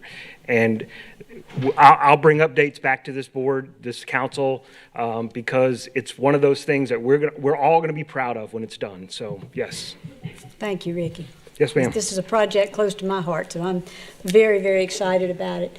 We've been working on this for a lot of years. It started with just an idea, and it has proceeded through the previous administration and then taken up with great zeal by this administration, even after they first told me we're not building any more buildings. So they had a change of heart because it was the idea and the concept by the library board and their architects was so good. So I'm grateful, looking forward to seeing this. And Ricky, thank you. When you get goosebumps, I just got to make you share. Thank you so much. All right. So let's move on. Gosh, we finally got to item 6. The secretary will read the consent agenda. Approval of Project Horizon CF Industries LLC for participation in the ITEP under the Post-Executive Order 2018 rules. Renewal of intergovernmental agreement between the Parish Fire District Number 1 and the City of Gonzales to improve fire protection for the joint benefit of the parish and the City of Gonzales. Total amount of $120,000. Approval of health insurance open enrollment provider quotes on the 2022 rates. Southeast Louisiana High School Rodeo Club to provide funding in the amount of $17,000 to enhance economic development through the hosting of a rodeo to be held at Lamar Dixon Expo Center scheduled in March of 2022. Contract renewal, Dr. J. Robert Barnes to render psychiatric, substance abuse, and mental health services to residents of Ascension Parish at the Ascension Counseling Centers for Families and Children and the Ascension Substance Abuse Center. Total compensation shall not exceed $224,881.28. renewal of legal services contract with Jeff Diaz to provide legal advice, advisory opinions, counsel, and legal assistance to the parish president, staff, and administrators of the executive office on an as-needed, on-call, continuing basis per fee schedule not to exceed $60,000. Renewal of contract between the parish and Telecom Consulting LLC, installation, maintenance, troubleshooting, and repair of all inside phone and communication wiring not to exceed $77,500. Renewal of contract with Clean Earth of Alabama, Inc. for the parish household hazardous materials collection day scheduled for spring of 2022. Total amount per fee schedule not to exceed $100,911. Bid quote items to accept lowest responsive bid quote as follows. Blinker sign flashing LED stop signs bid K&K Systems, Inc., $1,170. Pump sand and river silt combined bid Renee's Industries, Inc. for river silt, Renee's Industries, Inc. for pumped sand. 3M Street Road name signs bid Traffic Control Products of Louisiana. Shavings screened cottonwood or white pine shavings bid S&S Farms, $5 per bale. SAF coat infield top dressing bid Greenpoint AG, $158.50 per ton. Chiller replacement at Old Courthouse East Building quote request CMC Corporate Solutions, $94,800. Would anyone like to remove any item from the consent agenda? I have a motion by Councilman Robert, a second by Councilman Cagnolotti to approve the consent agenda. Are there any questions? Any objections? Hearing none, that motion passes. Item 8, general business. Approval of a cooperative endeavor agreement between Ascension Parish government and Leadership Ascension improvements at the Prairieville Park Dog Park. Leadership Ascension Team Prairie Dogs. Have a motion by Councilman Lawler, a second by Councilman Mason to approve. Are there any questions? Any objections? Hearing none, that motion passes. Item B, approval of a change order 01 in the amount of $880 for Roddy Road intersection improvements, Merritt Evans, Duval, and Norwood Road. Have a motion by Councilman Lambert, second by Councilman Melanson to approve. Are there any questions? Any objections? Hearing none, that motion passes. Item C, approval of change order 02 to add 45 calendar days due to the material delivery delays for the Henry Road at AP 930 roundabout. I have a motion by Councilman Melanson, second by Councilman Cagnolotti to approve. Are there any questions? Any objections? Hearing none, that motion passes. Item 9, we have introduction of an ordinance. I'll remind you, gentlemen, that it only takes one person to move to introduce. We do have at item 9C, we will pause for public comment. Item A, introduction of an ordinance to revoke an existing 15-foot drainage servitude, located across the rear of former lot, I'm not going to even try on that one, of the Wayne Arsenault property along LA Highway 74. Motion to approve. Motion to introduce. Thank you, Mr. Lawler. Item B, introduction of an ordinance amending Section 16-1 of the Ascension Parish Code of Ordinances adopted by the Ascension Parish Council on June 20th, 1996, adopting a pay classification plan to adjust pay ranges to allow for the cost of living increases. Motion to introduce. Have a motion by Mr. Lawler to introduce. Item C I'll read it and then I'll invite Mr. Scott Jones to come up. Item C is the introduction of an ordinance to amend Appendix 2, Section 17-20787 signs, off-premise sign standards of the Ascension Parish Unified Land Development Code to increase spacing and prohibit construction of stacked billboards. This is a recommendation of the Zoning Commission. Mr. Scott Jones. Thank you, Mr. Jones, for being with us tonight. You have 3 minutes, sir. From Jones Signs. We're in Denham Springs, Louisiana. Came out last week, discussed the new ordinance that has been proposed, and we're in favor of what you've proposed as far as removing the double stack, making it a single stack and 1,000-foot setback. I think now that what's on the what's here tonight is to not have a cap and replace, is that correct? No, sir, simply what you read. Okay, so we're in favor of this, so just wanted to come speak on that. Thank you, sir. Appreciate y'all, thank We you. appreciate it. I have a motion by Mr. Robert to introduce. Item D is the first public hearing of a road infrastructure district to create a road infrastructure district, RID, designated as Parish of Ascension Road Infrastructure District number IDD 2021-03, Clare Court, pursuant to the Ascension Parish Unified Land Development Code, Appendix 4, Subdivision Regulation 17-4011, approval of final plat procedure F, Infrastructure Development District. I need a motion to open a public hearing. Motion by Mr. Robert to open a public hearing. Second? Second by Mr. Cagnolotti to open public hearing. I don't have any comments. I have a motion by Mr. Robert to close, second by Mr. Mason. The public hearing is closed. Now that we will need, do we have to have a motion to introduce on that? Yeah, Okay. we have to have two public hearings. I know y'all all look Yes, confused. remember- There has to be two public hearings on a road infrastructure district. So we put one at the introduction, and we put one at the adoption. So item E is the introduction of that ordinance to create a road infrastructure district designated as Parish of Ascension Road Infrastructure District number IDD. Have a motion by Mr. Mason. Thank you to introduce.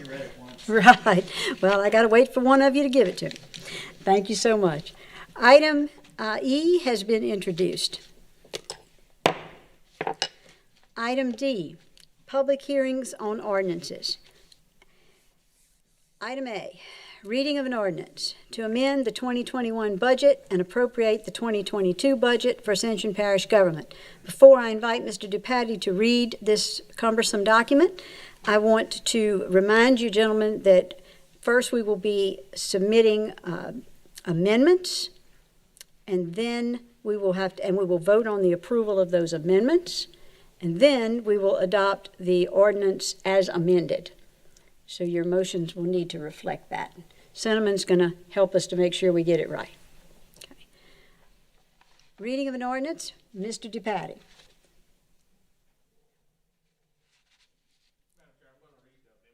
First. Yes, sir. Additional amendments of the 2021 amended budget, operating budget, special revenue funds, lighting district number 2, expenditures and other financing uses. Utilities increased by $26,000 for contract to repair downlight poles on Highway 3089 in Donaldsonville. Right-of-way beautification district number 1, amend the budget to create the fund. Right-of-way beautification district number 2, amend the budget to create the fund. Right-of-way beautification district number 3, revenues and other financing sources, amend the budget to create the fund. Enterprise funds, Lamar Dixon Fund, revenues and other financing sources. Event revenues increased by $1,291,000 for revenues earned as a shelter during Hurricane Ida. RV rental revenues increased by $250,000 for additional revenue earned during Hurricane Ida. Grants decreased by $720,000. Lamar Dixon did not receive the COVID grant from the state. Expenditures and other financing uses. Professional services increased by $807,000 for expenses incurred when Lamar Dixon was used as a shelter during Hurricane Ida. Parish utilities of Ascension expenditures and other financing uses. Contract labor decreased by $50,000 to expense. This expense will not be needed by PUA. Capital budget, infrastructure project fund, expenditures and other financing uses. Engineering fees, capital increased by $25,000 for engineering expense incurred. Office building construction fund, expenditures and other financing uses. Architect and landscape services, capital increased by $447,500 for architect expenses for the OEP/Human Resources remodel project. Additional amendments for the 2022 budget. Operating budget, general fund, communications department, expenditures and other financing uses, maintenance and supplies, vehicles and equipment, decreased by $54,000, typo in the original draft budget. Human resources department, expenditures and other financing uses, major repairs, capital, decreased by $30,000, expense no longer needed. Grant department, expenditures and other financing uses, professional services, non-capital, increased by $200,000 for subject matter expert companies to identify grant opportunities. Building department expenditures and other financing uses, acquisitions, vehicles decreased by 80,000, expense no longer needed. Economic Development Department expenditures and other financing uses, appropriations and grants, non-capital increased by 200,000 to plan and implement an economic development district on the West Bank, as well as an economic development district for an interstate interchange. Special revenue funds, road and bridge fund expenditures and other financing uses, acquisitions, vehicles increased by 320,000 to purchase 2 additional dump trucks, 240,000, and is split 50-50 with West Ascension Drainage, a Ford 150 4-door truck, 20,000, as well as a tandem dump truck, 60,000. Health unit fund expenditures and other financing uses, professional services, non-capital increased by 250,000 for public outreach programs, mosquito control expenditures and other financing uses, operating supplies increased by 135,000, typo in the draft budget, acquisitions, equipment increased by 25,000 for a new drone, acquisition vehicles increased by 25,000 for a replacement of a wrecked vehicle. Additional amendments for the 2022 budget, continued mental health fund expenditures and other financing uses, professional services non-capital increased by 300,000 for public outreach programs, animal services fund expenditures and other financing uses, acquisitions, vehicles increased by 60,000 to purchase 2 new vans to transport vicious animals, transfer out animal services construction fund increased by 600,000 for the design and build of a future animal services center, right-of-way beautification district number 1 revenue and other financing sources, wireless communications facility increased by $500. Right-of-way beautification district number 2, revenues and other financing sources, wireless communications facility fee increases revenue by $500. Right-of-way beautification district number 3, revenues and other financing sources, wireless communications facility fee increased revenues by $1,000. Jail fund expenditures and other financing uses, salary non-exempt decreased by $46,000. Employee was moved from the jail fund to the maintenance fund. FICA tax expense decreased by $3,500. Employee was moved from the jail fund to the maintenance fund. Retirement decreased by $3,500. Employee was moved from the jail fund to the maintenance fund. Additional amendments for the 2022 budget continued. Enterprise/Internal Services Fund, Lamar Dixon expenditures and other financing uses. Acquisitions, vehicles increased by $5,000 to cover increase in costs for the new 3/4 ton pickup truck. Utilities fund expenditures and other financing uses. The accounts listed below are being amended to reflect the operations and maintenance agreement with National Water Infrastructure LLC to oversee the various sewer systems in the parish. Salary exempt decreased by $99,500. Salary non-exempt decreased by $208,500. Contract labor temp services decreased by $2,500. FICA tax expense decreased by $23,500. Retirement decreased by $23,500. Health, life, dental insurance decreased by $58,000. Health savings account decreased by $9,000. Workers' compensation decreased by $6,500. Administrative fee decreased by $75,500. Telephone decreased by $5,500.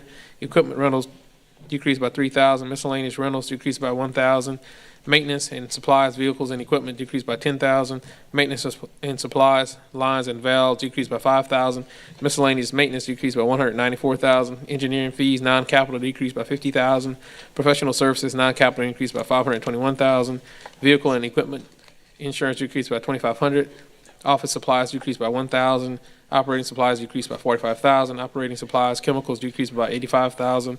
Operating supplies, materials decreased by $5,500. Fuel decreased by $6,500. Travel/training decreased by $1,500. Major repair building non-capital decreased by $250,000. Miscellaneous expense decreased by $3,000. Additional amendments for the 2022 budget continued. ACUD number 1, expenditures and other financing uses. The following expenses are being amended to move employees from the utility fund to ACUD number 1 and parish utilities of Ascension. Salary non-exempt increased by $60,500. FICA expense increased by $5,000. Retirement increased by $4,500. Health, life, dental insurance increased by $4,000. Health savings expense increased by $500. Workers' compensation insurance increased by $1,000. Parish utilities of Ascension expenditures and other financing uses. The following expenses are being amended to move employees from the utilities fund to ACUD number 1 and parish utilities of Ascension. Salary exempt increased by $83,500. Salary non-exempt increased by $143,500. FICA tax expense increased by $17,500. Retirement increased by $17,000. Health, life, dental insurance increased by $33,500. Health savings expense increased by $4,500. Workers' compensation insurance increased by $5,500. Contract labor decreased by $120,000. This expense will not be needed by PUA. Maintenance Fund, expenditures and other financing uses, salary exempt, increased by 46,000. Employee was moved from the jail fund to the maintenance fund. FICA tax expense increased by 3,500. Employee was moved from the jail fund to the maintenance fund. Retirement increased by 3,500. Employee was moved from the jail fund to the maintenance fund. Maintenance, buildings and grounds increased by 92,500 for maintenance contract for fire extinguishers and fire alarms in parish buildings. Capital budget, East Ascension Drainage Construction Fund, expenditures and other financing uses, engineering fees, capital increase by 200,000 for the New River Weir project. Professional services, capital increase by $1 million for project management contract payments, capital increased by a total of $4,125,000 for the New River project, $1,325,000, and for the New River Weir project, $2,800,000. Additional amendments for the 2022 budget continued.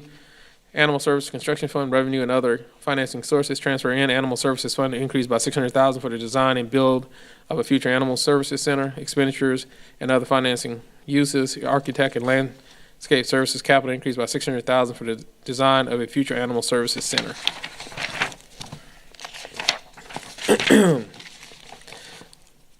Ordinance for amending the 2021 budget and appropriating year 2022 budget. Whereas a revision of the certain budgets for the 2021 budget year for certain funds has been prepared and submitted to the council as follows. 2021 operating surplus deficit amended to fund balance after amendments. General, $2,985,500, $14,940,357. Road and bridge, negative $466,500. $409,861. East Ascension major drainage, $4,289,500. $40,280,148. West Ascension drainage, negative $119,000. $1,647,807. Sales and use tax district number 2, fund $8,500. $146,863. Sales and use tax district number 1, fund negative $5,272,000. $12,566,733. Criminal court, negative $32,500. $104,720. Health unit, $289,500. $4,522,713. Mental health, $960,500. $10,905,051.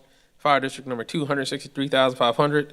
$2,052,807. Recreation, negative $2,247,500. $4,360,695. Animal services, $593,500. $2,261,147. Lighting district number 1, $19,500. $502,607. Lighting district number 2, $33,000. $445,742. Lighting district number 3, $32,500. $350,780. Lighting district number 4, negative $4,000. $164,415. Lighting district number 5, $15,500. $196,245. Lighting district number 6, $420,500. $3,250,137. Lighting district number 7, $8,000. $102,884. Right-of-way beautification district number 1, 0 and 0. Right-of-way beautification district number 2, 0 and 0. Right-of-way beautification district number 3, 0 and 0. Ascension Jail Fund, negative $1,026,500. $307,371. Law Officers Court Fund, negative $19,500. $33,029. Juvenile Justice Program Fund, $7,884,500.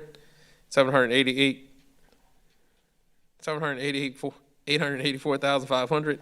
HUD Section 8, 0, $437,551. Judicial Expense Fund, Parish Court, 0, $145,858. Fire District Number 1, $202,000. $3,992,296. Council on Aging, $77,300. $2,292,153. 23rd Judicial District Fins Fund, $9,500. $9,954. FEMA Rep Loss Acquisition Level Elevation, negative $206,641,220. Fire District Number 3, negative $2,545,000. $10,184,917. Brookstone Subdivision Road District, $16,500. $20,428. Camber Oaks Subdivision Road District, $5,500. $9,094. Camellia Cove Subdivision Road District, $5,500. $6,597. Germany Oaks Subdivision Road District, $7,500, $10,883. Highland Trace Subdivision Road District, $4,000, $8,082. Jamestown Crossing First Filing Road, $1,500, $3,873. Jamestown Crossing Second Filing Road, $4,500, $8,293.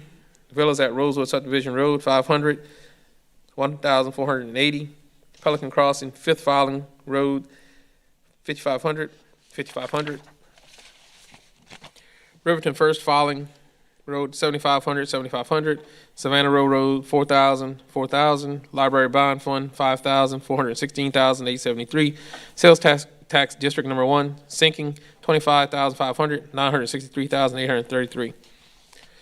Sales and Use Tax District Number 2, sink, $9,500, $937,046.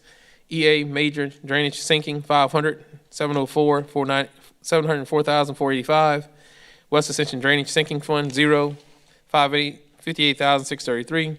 Fire District Number 1 sinking, negative $1,500, $120,151. ACUD Number 1 sinking fund, $1,500, $413,754. ACUD Number 1 Reserve Fund, 0, $65,449. Lamar Dixon Export Center, negative $7,000, $1,720,280. Utilities Fund, negative $1,009,500, $521,356. ACUD Number 1, $615,000, $73,731. Parish Utilities of Ascension, negative $909,000, $227,784. Ascension Parish Insurance Fund, negative $256,000, $3,108,047. Maintenance Fund, negative $783,000, $823,646. Dental Insurance, $1,116,544.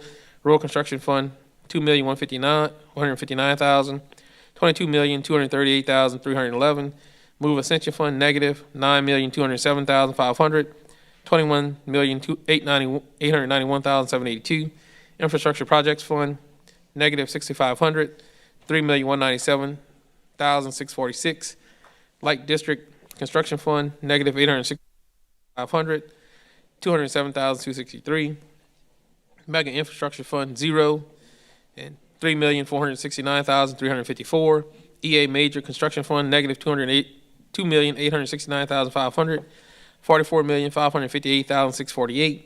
West Ascension Major Construction Fund, $22,500, $22,500.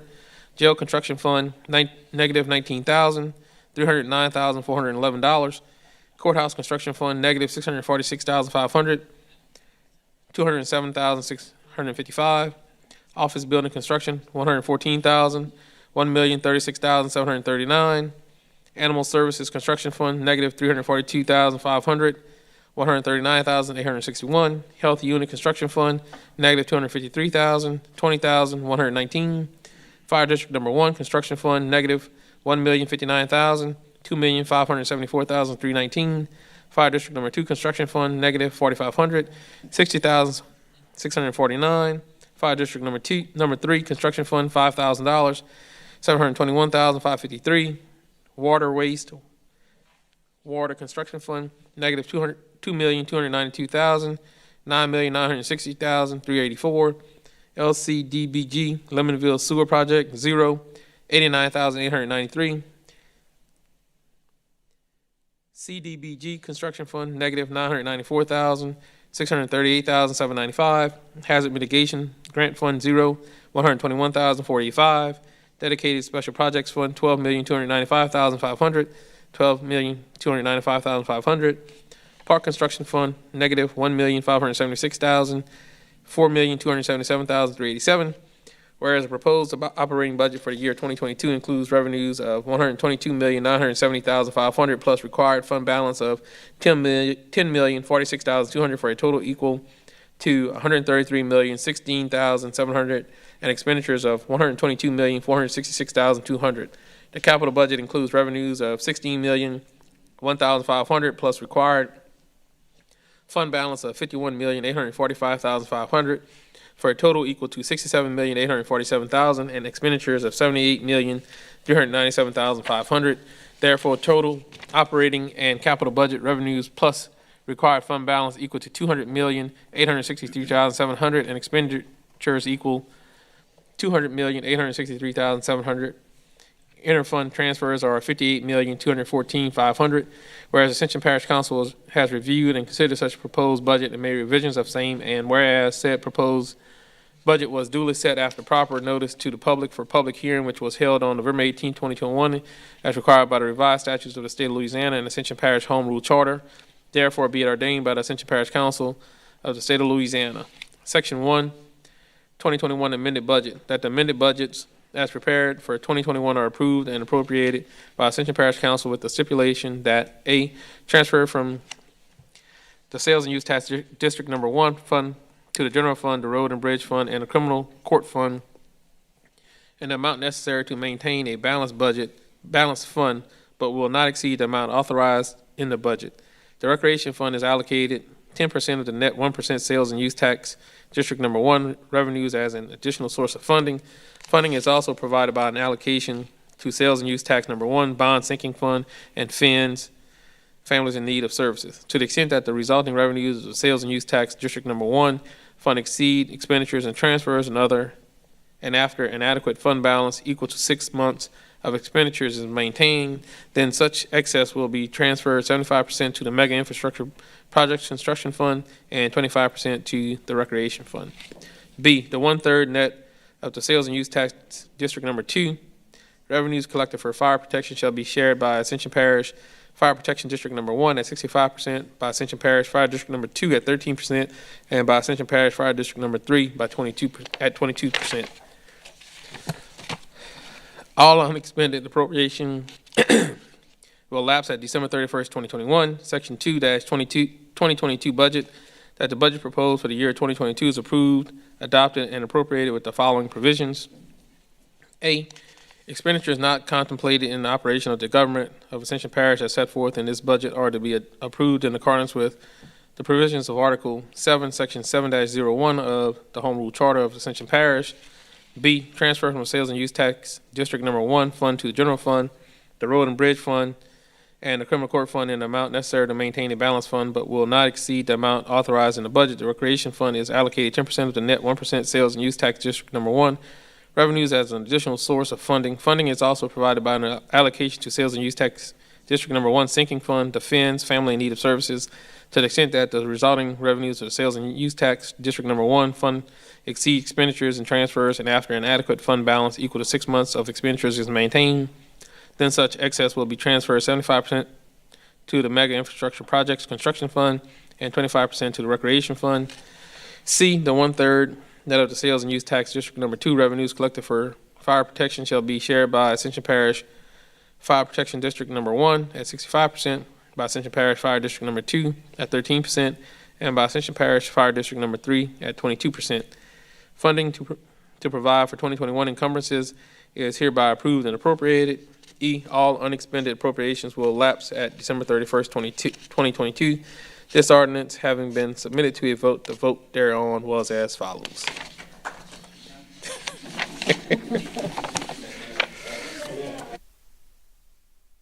And that's just the amendments? I thought we could get a tickle out of that one. All right. You having heard the reading of the amendments and the budget, the chair would entertain a motion to approve. Motion to approve. Have a motion by Mr. Melanson. Have a second by Mr. Lambert. Are there any other comments, questions? Open a public hearing, Terry. All right, we're going to open the public hearing. Motion to open the public hearing. I forgot about it. Motion to close the public hearing. All right. All righty. Anything else? Aaron? Oh, I'm sorry, Aaron. I see you there. Mr. Lawler. I went through this thing with a fine-tooth comb, as Patrick knows, and I need to tell Patrick and Dawn thank you. I probably sent them, as John and Dow know, I don't know, you had to read them all, like 60 questions. They answered every single question. They did a great job on it. So first of all, I want to thank them for that because, I know it was a lot, but it was a lot of learning, we changed a lot of things, so that was good. The only thing I want to offer an amendment to the budget because there's one thing I after everything else I just disagreed with. We have $30,000 in the budget for a car for the new HR director. And I don't think that's necessary to spend $30,000 on a vehicle, because I was doing the math on it. We're talking about $30,000. You got to pay for gas for that car, you have to pay for insurance, and you have to pay for maintenance. I don't know how long we usually keep these cars, but I'd say at least 5 years. So that's a significant amount of maintenance and gas on it. If instead of buying a car, if we just paid for mileage, now they work in Gonzales, if you assume that twice a week they go to Donaldsonville, which I think is a major assumption. That's a lot going back and forth, but that's spending 2/5 of the time in Donaldsonville. It's $32 a trip at 54 cents a mile, which is the current IRS rate. You're talking about 104 trips. That's $3,400 a year. So if we paid this for 10 years, we're talking $34,000. And we're about to spend $30,000 on a car, which I can tell you, over 5 years, we're going to spend well more than $30,000. It's going to be the maintenance, like I said, everything else. So I think it would be much better using that money. I spoke to our recreation department. I'm proposing that we take that $30,000 that we're going to spend on a vehicle for an HR director, and we shift that over to the recreation, their capital improvement fund, because they are doing a lot of improvements. They have a plan that they're putting together. They can use that money, I know. I'd like to see us get out of everybody having a vehicle in the parish, because it costs us a tremendous amount of money. If we are, reimbursing people for mileage when they need us, we can save a ton of money here. Other than that, the budget looked great. So that's the amendment that I'm offering. And to clarify, remove $30,000 from the vehicle acquisition for human resources. It was a $60,000 budget. They need to buy a courier vehicle, and shift that $30,000 to the capital improvements section for recreation. There's a motion. Is there a second? I'll second. Who was that? Have a second by Mr. Wagasback. And I have some questions. I think I have one too. Mr. Melanson. So does the amendment also include adding the fuel price to the HR director? Fuel price. I would think that they have a $1.288 million budget for HR. Mm-hmm. I think they can find the $3,400 in that. I mean, I'll be honest, I think, I didn't even get into this. I think we're spending way too much on HR. We need to go out and look at privatizing that. We've talked about it in the past. I think that would really help our employees. But that's the discussion for a whole nother day. All right. I think in almost a $1.3 billion budget, they can find $3,400. Okay. So I have a question, if I may, and then I'm going to acknowledge Mr. Podium Patrick there, who keeps nodding at me like he's got something on his mind. I want to mention that, and then Mr. Mason also has a question. So do we have any? I mean, have we hired someone as our HR director? I'm not aware if we have hired someone or if we are proposing to hire someone. We have made an offer, and somebody has accepted, and they will start December 13th. And that's one of the things I wanted to talk about. Part of the trouble we had finding an HR director is the salary and the competitiveness.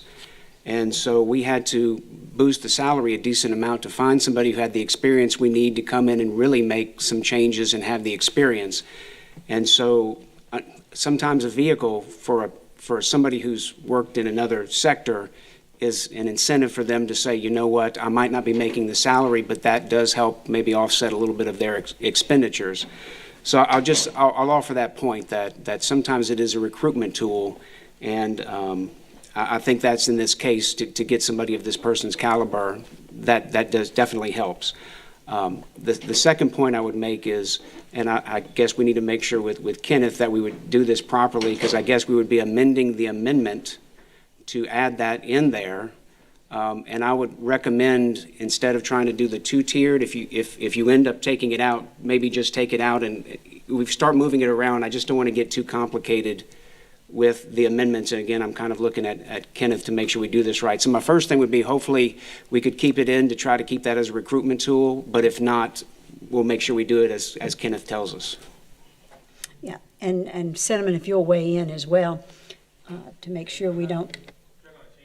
Have to be, what I would suggest is you amend the amended budget to add an additional amendment. And then at the end, that will be the budget as amended. Okay. So Aaron, if you'll change your motion to amend the amended budget. Move to amend the amended budget. I think that's. And Dal, you're good with that? All right, Mr. Mason. So I was so happy Patrick said that because I just learned that in PA school that public sector does not offer competitive salaries, so we do have to come up with additional bonuses such as vehicles and things like that. So I'll actually like to oppose to Councilman Lawler's amendment to the amendments of the amendment because I think if we are going to be competitive, even though I agree, Aaron, that we do need to probably outsource a lot of our HR, we're still going to need a really strong person in-house to handle a lot of the in-house things that we're going to be dealing with. So I don't think we can get rid of our entire HR department. So I will like to oppose that amendment, please. Thank you, sir. If I may add, Mr. President, I'll get you 1 second. My thought is, my question would be, did we make this commitment to this individual as a part of his or her hiring package? Okay. Yes. All righty. So, Mr. President. Yes. You know, you've heard this from this administration constantly. You got to go for superstars, and you got to be competitive in this marketplace, which is tight. We have made tremendous strides in HR. We have. Megan has done a great job in her tenure as interim. We got a possibility to get a superstar here and elevate another department like we've elevated our other departments with superstars. And, you know, this is tough being competitive. We really had to go and really get this person and expend a lot of energy to get her. And you know, these are part of the incentives when you're talking about government work. This is, you know, it's hard to us to compete with the private sector. But I can tell you, HR is turning around. And it has had drastic improvements over the previous year, and we expect it to be one of our bright spots in the near future under the leadership of this new individual. So I just want y'all to be aware this is our objective here. It has been to hire superstars. We've made some terrific hires, as y'all know, and this should be another one. So I just want you to consider that when you vote tonight. Thank you. Thank you, sir. Mr. Patrick.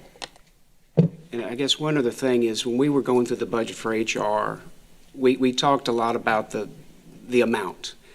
And I think the decision was we have somebody new coming in, let them come in and let them right size the budget the way they see fit. We didn't want to do something before somebody new came in that we're really trying to recruit and giving them the keys to figure out how to make their shop. So what I would say is if you give them that opportunity, when we come to you with the amended budget, come July when we start doing those talks, I think you're going to see a change. And I think you're going to probably see them come with some recommendations. So I would hope we would give that person that chance to build that department, right-size that budget. That's a great point, sir. Mr. Lawler. Yeah, I will withdraw my motion, but, we really need to look at parish vehicles. We're spending, that $30,000 is not $30,000. It's going to grow tremendously. That's money that can really be used in a lot of other things. I'll be honest, $1.3 million for HR is a fortune. We're having to outsource things already in HR. I've talked to a lot of employees. There's a comfort level that they would have with having somebody outside of the parish. We have a very close parish. A lot of employees aren't comfortable going to HR, not because of the people, not because of anybody involved, because everybody knows each other. And that's been like that for years. And, I'd never forget when I first started, I realized that half of our employees seem to be related to like 3 or 4 council members. They all related. It's funny like that. But part of what happens is they're afraid to go in and say something. And it's not the fault of an administration or it's not the fault of the people. It's just the way things are when everybody knows each other. And I think the employees would really be better served if we had an outside company handling HR for them. So that's something I know it was talked about before. I think the administration thought it was a good idea before. We've changed that. I'd like to really go look at that again. and see where the cost savings is, because I think we could really recognize a major cost savings. Instead of 1.3 million, I'm telling you, I bet you we could cut that in half and give better service to our employees. But I'll withdraw that motion, and we'll move forward. All right. That motion has been withdrawn, so we can, so we can go back to now voting on the amendments, and then we have to do the amended budget. So at this time, the chair would entertain a motion to approve the amendments. Have a motion by Mr. Melanson, second by Mr. Cagnolati. Are there any questions? Any objections? Hearing none, that motion passes. Now, the chair would entertain a motion to approve the amended budget. Motion by Mr. Melanson, second by Mr. Mason. Are there any questions? Any objections? That motion passes. Thank you very much, gentlemen, for the effective discussion. And Patrick and Mr. President, thank you for sharing your thoughts. We appreciate that. Now, moving along to item D, reading of an ordinance to amend the Ascension Parish zoning map from conservation and medium industrial to mixed use, light industrial, medium industrial, and high industrial. Zoning review IDPZ 2707.21 for Palo Alto Incorporated, located on the east and west side of Highway 405, approximately 10,000 feet or 1.89 miles north of Louisiana Highway 1 North. Mr. DuPatti. Chair, we don't have the ordinance in our packet, so. Let me see. I might have it.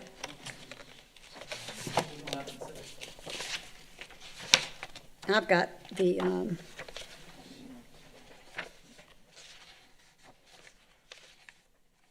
me see what I've, take a look at what's in my packet here and see if it's. I don't think it's in there, Jim. I'm looking online to see if it's in there. If it's there, I'm gonna pull it. It's not. No, I'm pulling it up anytime, man. No, civic clerk. Because it's not on civic clerk. So hey, if that's not available to be read, then we will have to defer to the next meeting. Mr. Fournier, what do you have? I mean, look, I don't want to defer it either, but we have to read it. The law requires it.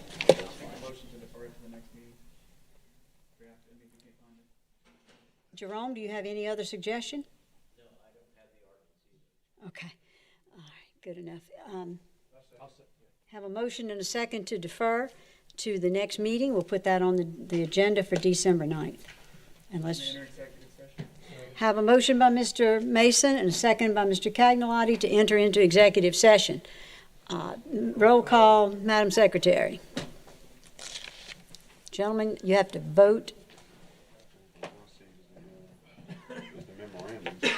No.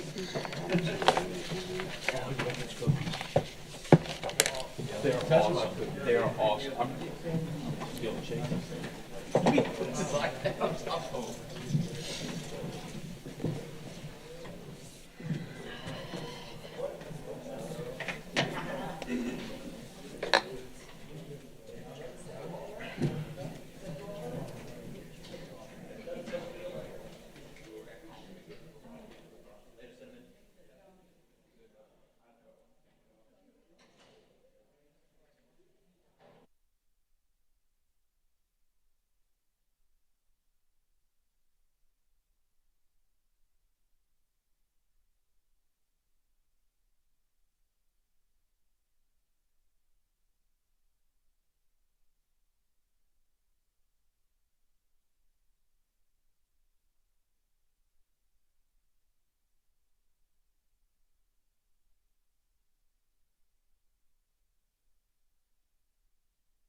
Motion by Mr. Melancon, second by Mr. Mason to reconvene. Motion to go back into executive session. Have a motion and a second to go into executive session. Gentlemen, you'll need to vote.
All right, the chair would entertain a motion to reconvene. I have a motion by Councilman Mason, a second by Councilman Cagnolati to reconvene.